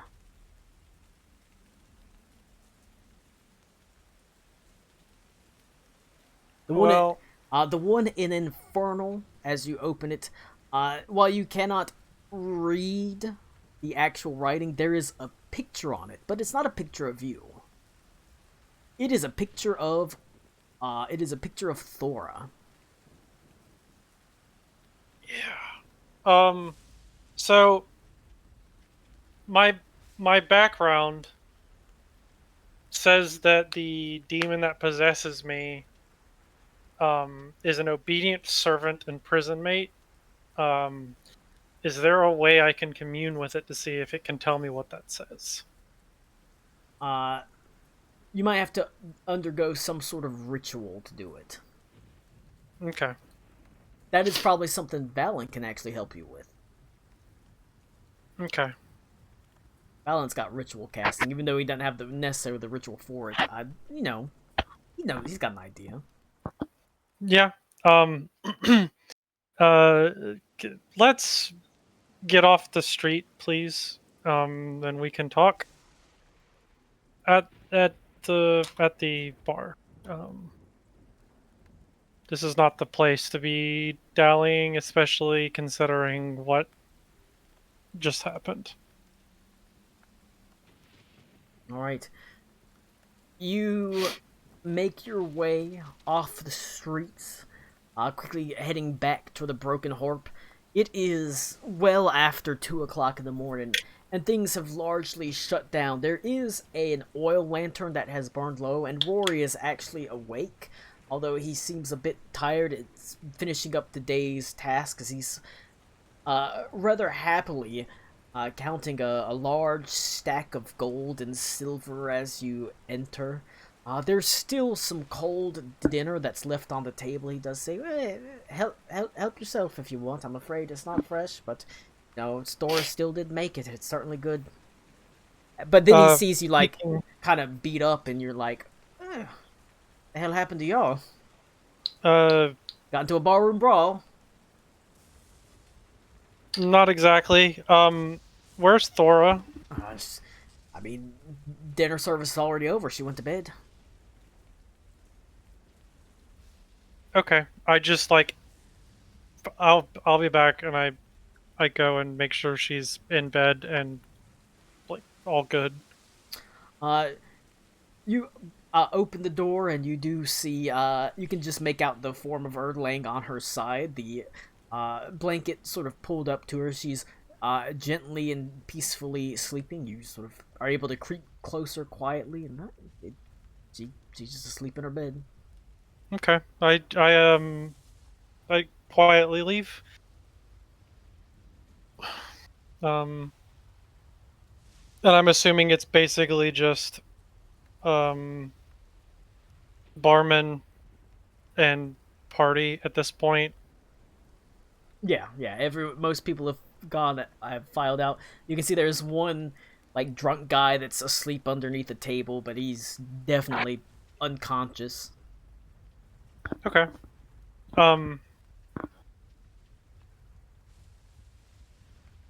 So that hasn't happened in a long time. But when I first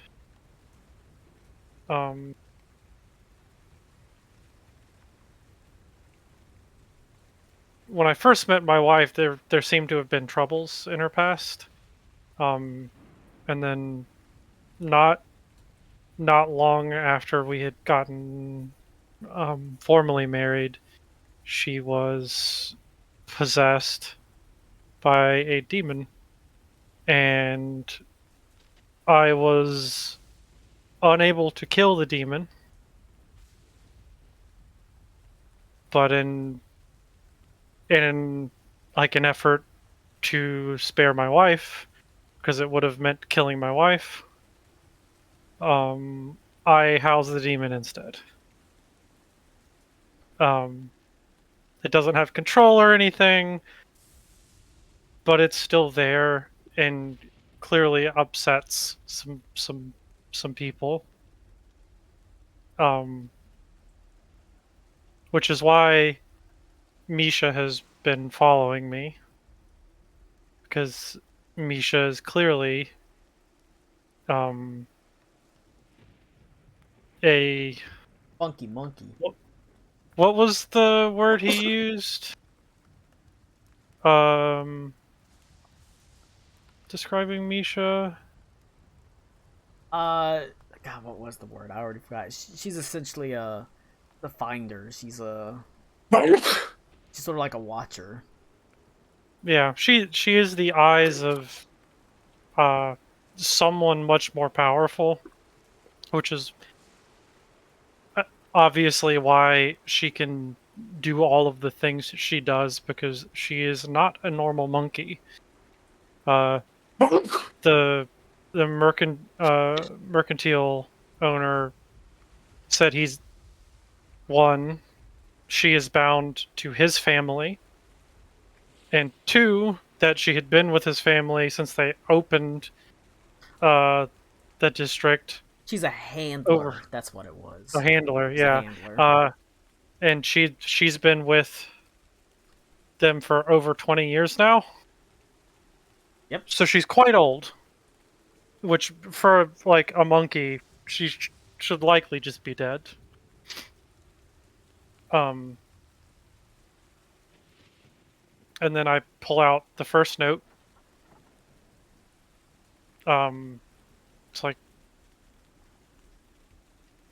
what was it? I found who you were looking for, and it's signed by M. Yep. And then the second note, which, Valen, if I could get your help, I think I might be able to convince the demon within me to help me read it. But it has a picture of my wife. So I would ideally like to not lose her anyway and still end up stuck with a demon. Indeed. The poster that Acertu pulls out is written quite prominently in Infernal. It does have a picture of Thor on it. It is Thor at a younger age, however. Not like a baby or anything, but clearly a little bit younger than she was right now.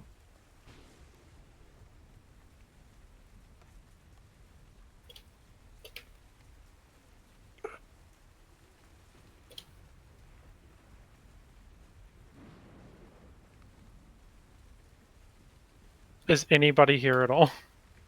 You were asking Mike. There was Yeah. Okay. Roleplay, Mike. It was just very quiet. Roleplay. Well, you weren't asking me. Roleplay, Mike. Nah. All right.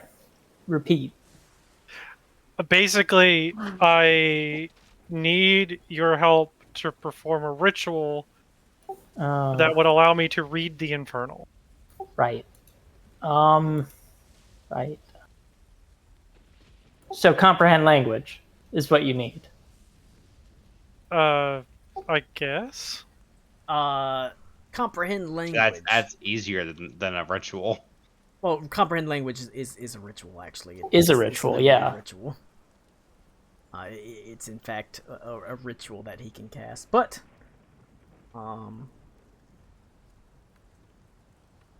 double check. Yes, if you perform it. No, that won't help with written.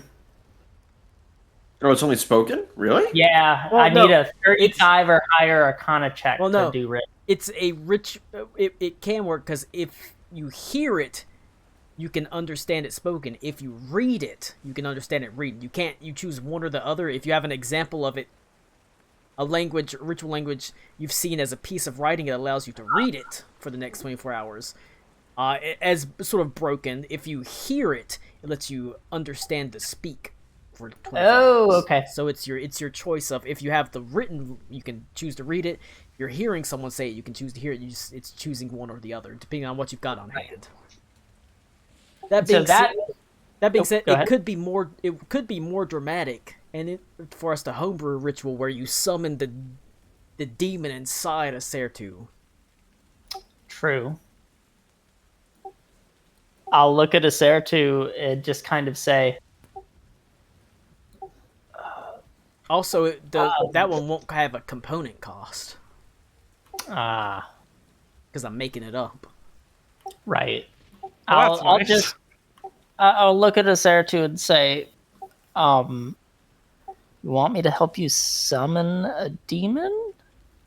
Not permanently, just like enough to have him you cannot.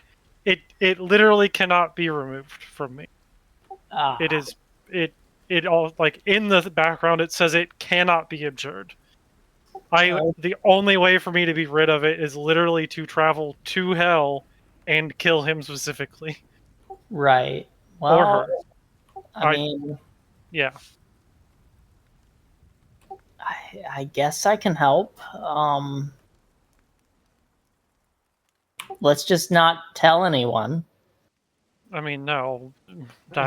Rory's I just didn't- Rory's just back there at the bar, like, what's going on over there? Yeah. And They also, better not be let's not, summoning any demons in my bar. let's not do. I mean, We're not doing it anywhere near my wife. not doing it here. I'd hope.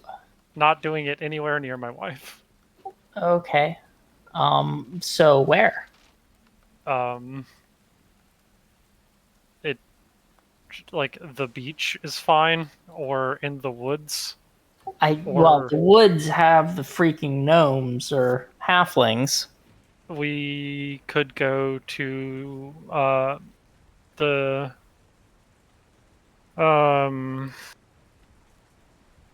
we could go to the shrine of my god Renestra. Will your god be upset by a demon? I mean, she still works with me now, so no. Right, I guess it's more. Is that like? Because I don't know much about religious stuff, but something consecrated ground, something demon. It might not work at all there. Oh, we could go to the shrine of Asmodeus. That's here. Oh, We might see Yeah. Mishra there, so that might be bad. But we could go there. yeah, I'd be worried a little bit about that bringing more than just the one demon. Yeah, At that point. that was a joke. We should not do that. What if we go to the shrine of the asshole? Which Summon one? it there. Goatsy. The What? Shrine of Goatsy. Shrine of Goatsy. No. The goddess that fucks people up for praying to other gods. Oh, that's a bad idea, but I like it. I think this will work perfectly, Go to the shrine and of there will be no Umberlee. negative consequences. Yeah, yeah. I'm sure that's gonna be so deeply appreciated. I'll let I'm gonna go pee, but y'all can talk about it real fast. All right. I What mean, if- honestly, that's funny as fuck. It is. So- Maybe we swing by, or I swing by the Asmodeus place first. And I mean, they're close together. They're all in, like, generally the same. I just feel like doing what I'm thinking of would probably be very bad for my soul. I was gonna ask the people at the Asmodeus Temple if they could help overcome the hallowed ground thing in the other one. But now that I'm thinking about it, if they pray, the goddess is just gonna fuck them. Yeah, Theoretically. probably. And I'm expecting if we do this, we're dead. I don't think we're gonna be dead.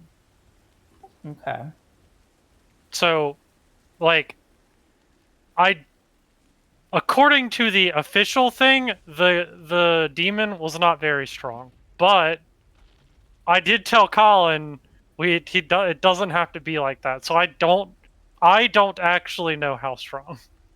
Right. Right. I would assume not, like, literally the hell. Yeah, yeah. So I don't think we will literally just die. Also, again, it can't be removed from me. But he can, Yeah. I guess, be more brought to the surface for a second. But we can be killed. I mean, we can be killed by some imps, clearly. True. Yeah. Well, uh,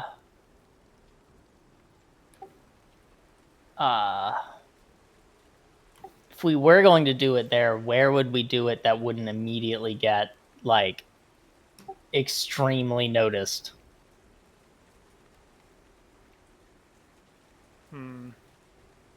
Is there somewhere somebody's place that we don't like? Who would also let you perform a demonic ritual? Well, I bet who would help us. The ship captain that we're planning on, I think, helping. Yeah, I would feel very bad if that went sour on their boat, though. Yes, but he kind of owes us. I mean, he does. I feel it would take us, like, I would rather go ahead and get this out of the way if possible. I mean, we could rent a room from the bartender. You already have rooms rented from the bar. We already have rooms. We Yeah, can just but do what it if in a I don't room. want to use my room? Oh, we can use your room. No, I just said it can't be near my wife. So your wife feels like going to the bar and drinking. She's asleep. She feels spent like going she to the spent bar a and double in the drinking. kitchen, Mike. Man, We could probably do it in, like, the cellar. I'm assuming there's, like, a wine cellar type thing. Not. I mean, you're on a beach. Okay, so not a wine cellar. Is there a room, like a storage room? Yes, there is a storage room. Okay. we'll just put a lock on the door and I'm gonna go up to Rory and be like, hey, we're gonna need to borrow the storage room for a conversation, briefly. Don't listen in. I'd appreciate it. It might be bad for your sanity anyway. Roll a diplomacy. God damn it. I really wish I was at least trained in diplomacy. Wow, Whoa. Yeah. that's much better than that should have been. Cool. Yep. He looks like he's. two. He opens his mouth to protest, or it looks like he's about to say, "Well, if you're renting a room, it's going to cost money." But he sort of says, it's late. Just try not to mess up the room too much." Yeah, it'll be fine. Shakes his head. I can't believe I thought she was happily married, but she's about to go dig down a gnome in a storage room. I see this expression on his face, and I kind of like, I look at him and be like, eyebrows for a second. there's not a snowball's chance in hell. Hey, I give him a wink. All right. Plus, so we- I would invite my wife if I was going to be doing any dicking down or getting dicked down. But Yeah. he's sort of like, all right, you can take one of the storage rooms. Just like I said, don't try not to mess it up too much. If you do mess anything up, clean it up. Of course. I walk by and say, that means 2. I'm definitely making him feel like we're doing something. Oh my god. This is Um, this is a city full of pirates where the queen regularly wanders into a bar and fucks half the party there. It's not a big deal. yep. Okay, so we going. All right, the storage room is bare. There's several wine barrels that are in the process of aging, but for the most part, it is quiet, a little bit damp. You can hear the rain overhead, as now there is a storm that has completely fallen over the island. So, do you trust this demon? They're not just gonna flat out lie to you, are they? I don't. They see me as a tool to do the murders with. Right. They like me killing shit. So Right. not exactly. I don't think they would just lie to me just for shits and giggles. I mean, unless it led to you killing something. I mean, other demons, more than likely, but I don't know that they would lie about that. I think it would be much easier to just tell the truth about that part. Yeah. Yeah. Well, I guess we'll find out. We'll So find what out. are we doing?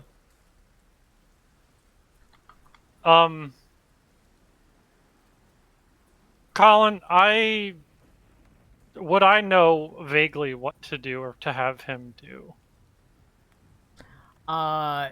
You may be able to aid with religion, but a lot of it is on Valen's knowledge of magic. Oh, I know. I just mean like to tell him like vaguely what we are. Valen, there's a good chance you've probably come across, you studied rituals.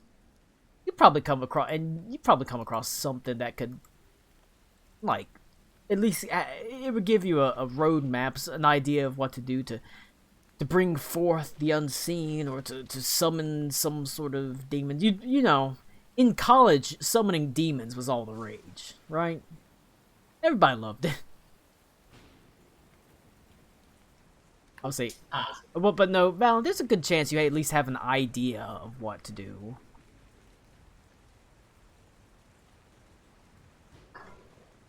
All right. What materials do we need? I said, Me, I think. I'm not gonna make it cost a material component because we're sort of making it up on the fly. But you suspect some candle ash. You're also gonna need a candle. Ash. Supply room. I have candles. You have candles. I'm a religious person. So ash and a candle. All right.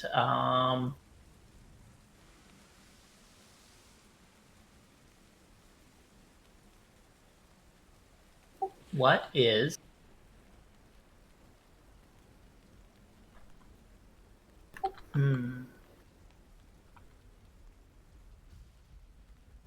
What is next? You know what, Mike? You tell me.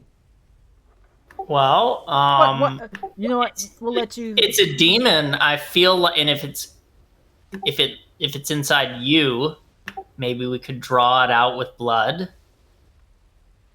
Let your imagination run wild, Mike. Because this is, I want. Hold on. See. We put blood on the candle. We Okay. burn it and use that.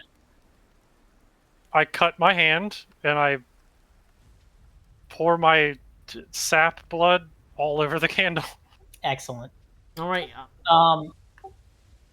We light that and then collect whatever we need from it. It probably smells very nice now, though. All right. Go ahead It smells and like olive wood. give me an Arcana check. 26. All right. The quiet room, the pattering of rain overhead is only pierced by the hissing sound of the bloody sap falling into the candle's flame as it slowly drips down it, sort of slightly translucent but still reddish the color of blood. In each hissing sound, there are, you see that the hisses take on the sound of words as you realize it's not as simple as it coming out to talk. Whenever Acertu squeezes blood on the candle and it hisses, it makes words. You're not gonna have to fucking bleed over an entire document's worth. Maybe there's a better way to do this. I slit my own throat. No. It's not. It's not. She doesn't necessarily have to like bleed herself out, but there is some sacrifice to it. Okay. She's not gonna. Yeah, she's I not mean- gonna keel over dead from it though. Yeah, so I'll keep putting like a pretty steady amount of blood on the thing. Obviously not bleeding myself dry though. Right. I wonder, actually, could we make this more efficient? Because I figure we just need like the concept of blood. We don't need it to be like. It seems like I'm suggesting homeopathy. We dilute it. that's very possible. It does seem it's more about the essence than the amount. Right. So hold on. Let me get a little jar and some water, and then you drip some blood in that, and we use that. Okay. That'll be fine. Like I said, it's more about the essence than just the sheer amount of blood that's dropping out of you. Right. So I take just a few drops of the blood and I mix it up, and we start our homeopathic demon summoning. All right. You do see whenever you pour, like I said, this water on a candle flame, it actually doesn't douse the candle. It makes it burn just a little bit brighter, as it sort of causes it to flare up more like oil than water. Okay. Well, it's your demon.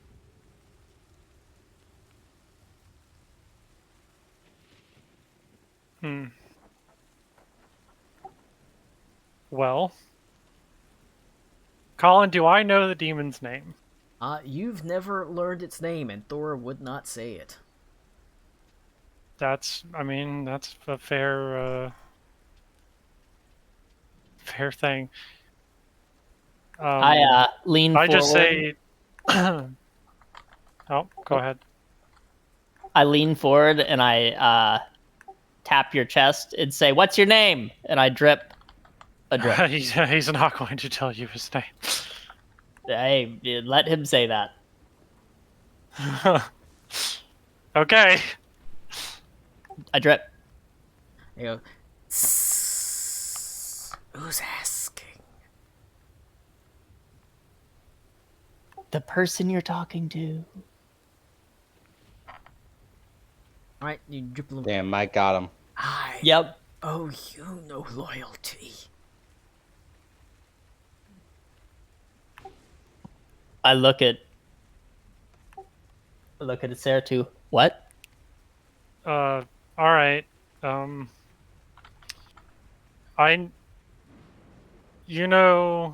It's the host body that you're inside. I need you to read a note. She's like, it's Drip. a girl, a Sarah too. I drip some so we get a response.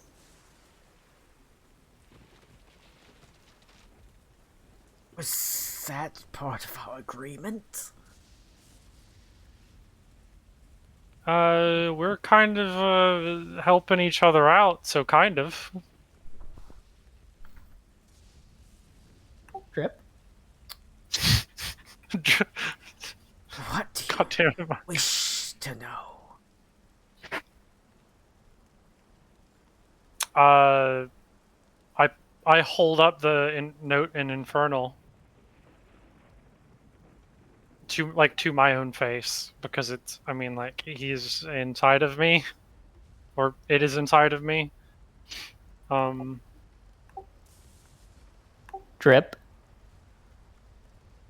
I'm saying this, by the way, as I do it. Every time he says drip, I can only say what I can say in one breath. A wanted poster, a bounty. Drip. Who is? Does it say who put the who put the hit out? Then Drip. From Dispater. so not you. Drip. No. Do you know Dispater? Drip. Far better than I would wish to, although I am more aware of his son. What's his son's name? Drip. Bofa. Drip. Both of these nuts slapping against your chin. I laugh out wish. loud.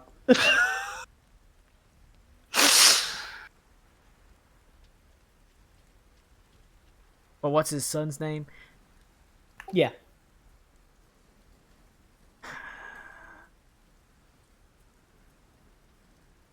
No.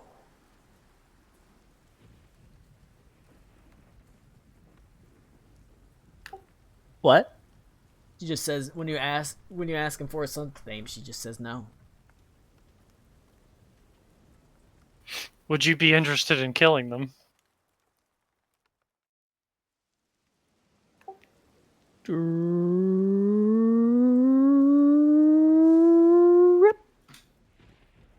The son or the father?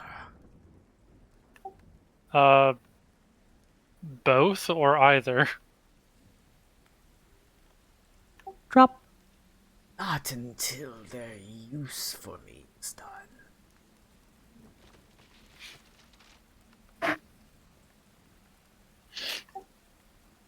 Yeah, but So is this just you making them put a hit out on my wife? Again? Drip. No, of course not. Your wife wasn't a vessel to be abused. You and your wife are hiding places. Insight check. Okay.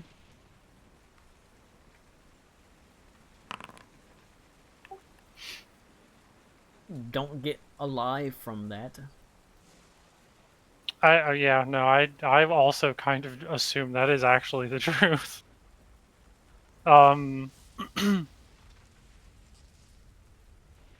So why put a hit out on her then? It's not my hit. This was a bounty produced by Dispater himself.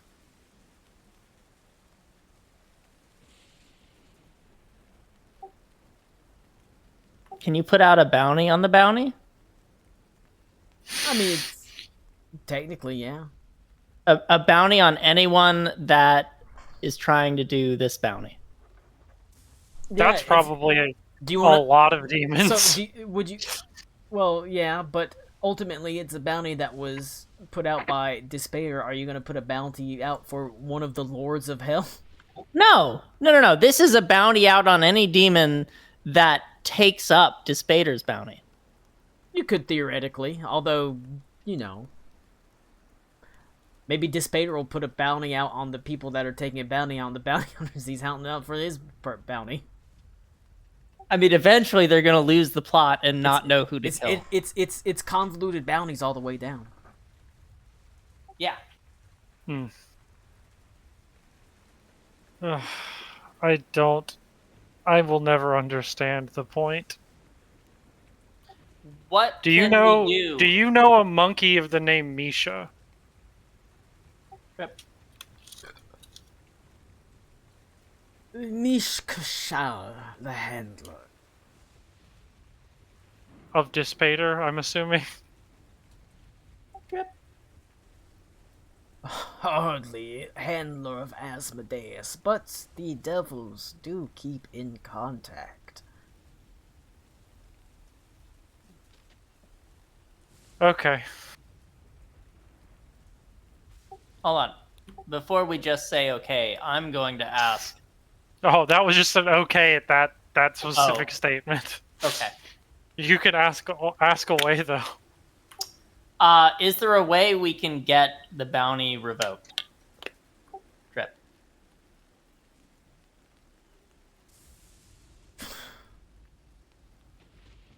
Travel to the hells and convince him to drop it.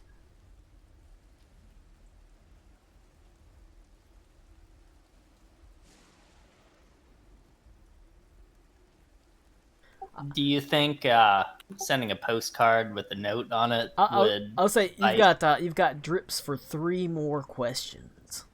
Dude, we can make more. Yeah, but eventually you will actually start draining her. Right. Let's just call it 3 more questions. We'll just call it 3 more questions for the interest of, making it Time. straightforward. Time, make it Right. straightforward. The demon hasn't told you a name, although they have given up some details. Obviously, they are wanted by Dispater. They are somehow involved with not just Dispater, but their son as well. For some reason.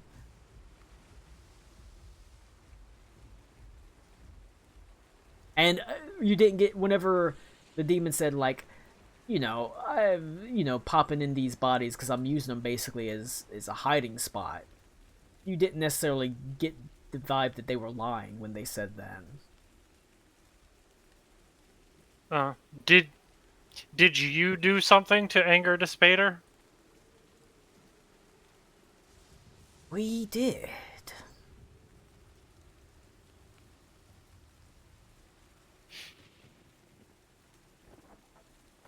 So the hit isn't necessarily on my wife, it is on you. And by proxy now, me.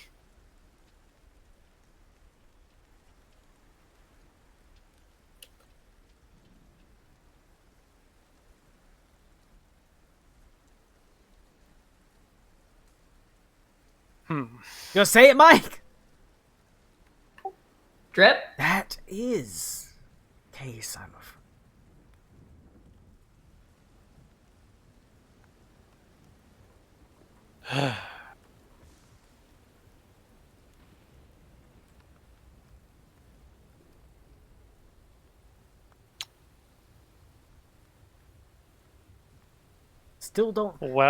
Still haven't, like I said, there's still a lot of questions. Yeah.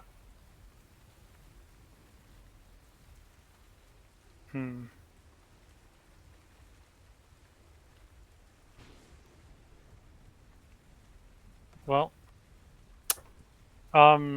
Mike, unless you have another question, I have a potentially maybe useful question. I'm gonna let you take it then. You can discuss what question to ask. It's not like you say it. Okay. It's only after the drip comes that the answer is made. Okay. I was gonna see if we could discern what the fuck the demon inside me did to piss Dispater off so bad. I don't think we're gonna get that information. Probably not, but At least that would be not nice necessar- information to know. They haven't lied yet, but they haven't exactly given you the most obvious of answers. A lot of times it's been a little bit cryptic, as you do. So, a basic question that maybe we ask is there a way he could give us some advanced notice if other demons are getting close? Since he's also, like, here. Yeah. Demon, can you give me a warning or an alert when maybe there are demons nearby? Because it would save your hide as well. This is actually gonna be a weird one. I want you to give me a diplomacy check, but this is a diplomacy check where the lower you roll, it's the better.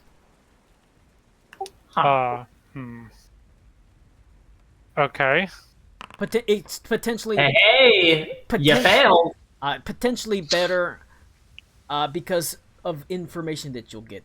That's good. As actually, instead of necessarily assuaging or convincing the demon inside you to just help you, it actually seems to take a little bit of umbrage at you, at even raising the possibility of, is it taking you asking it as if it's possible that it could or it has the power. As it says, Oh wait, Mike, you have to drip.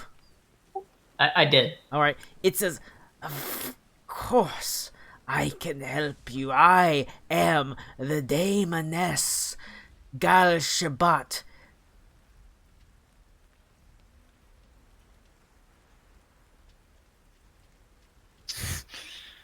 And now I have a name. You do have a name now, as it actually took a little bit of umbrage as you almost clumsily stumbled into it. As it's like, yeah, of course I can help you. Who do you think I am? My dad owns a dealership. But yeah, so that actually got you a name. Hell Nice. Gal Shabbat. And not more importantly, a Daemoness. Lady Demon.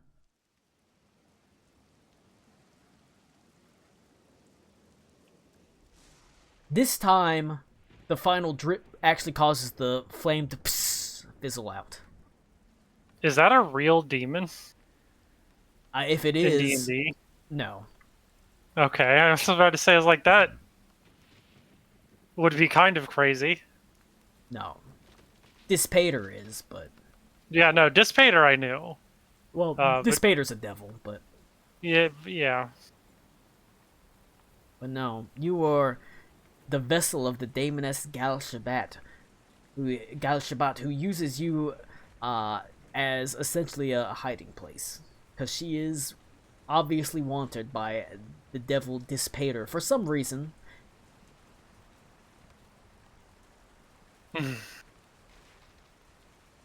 And more importantly, that somehow your wife got involved with this Daemoness Gal Shabbat. Which, I don't know if you know the extent of why that is the case. I don't. She probably didn't talk about it. Probably not, but that's a conversation for next That's time we play, probably. that's called, you know what that's called? It's called role-playing. Like, Yeah. that's why we play this shitty game.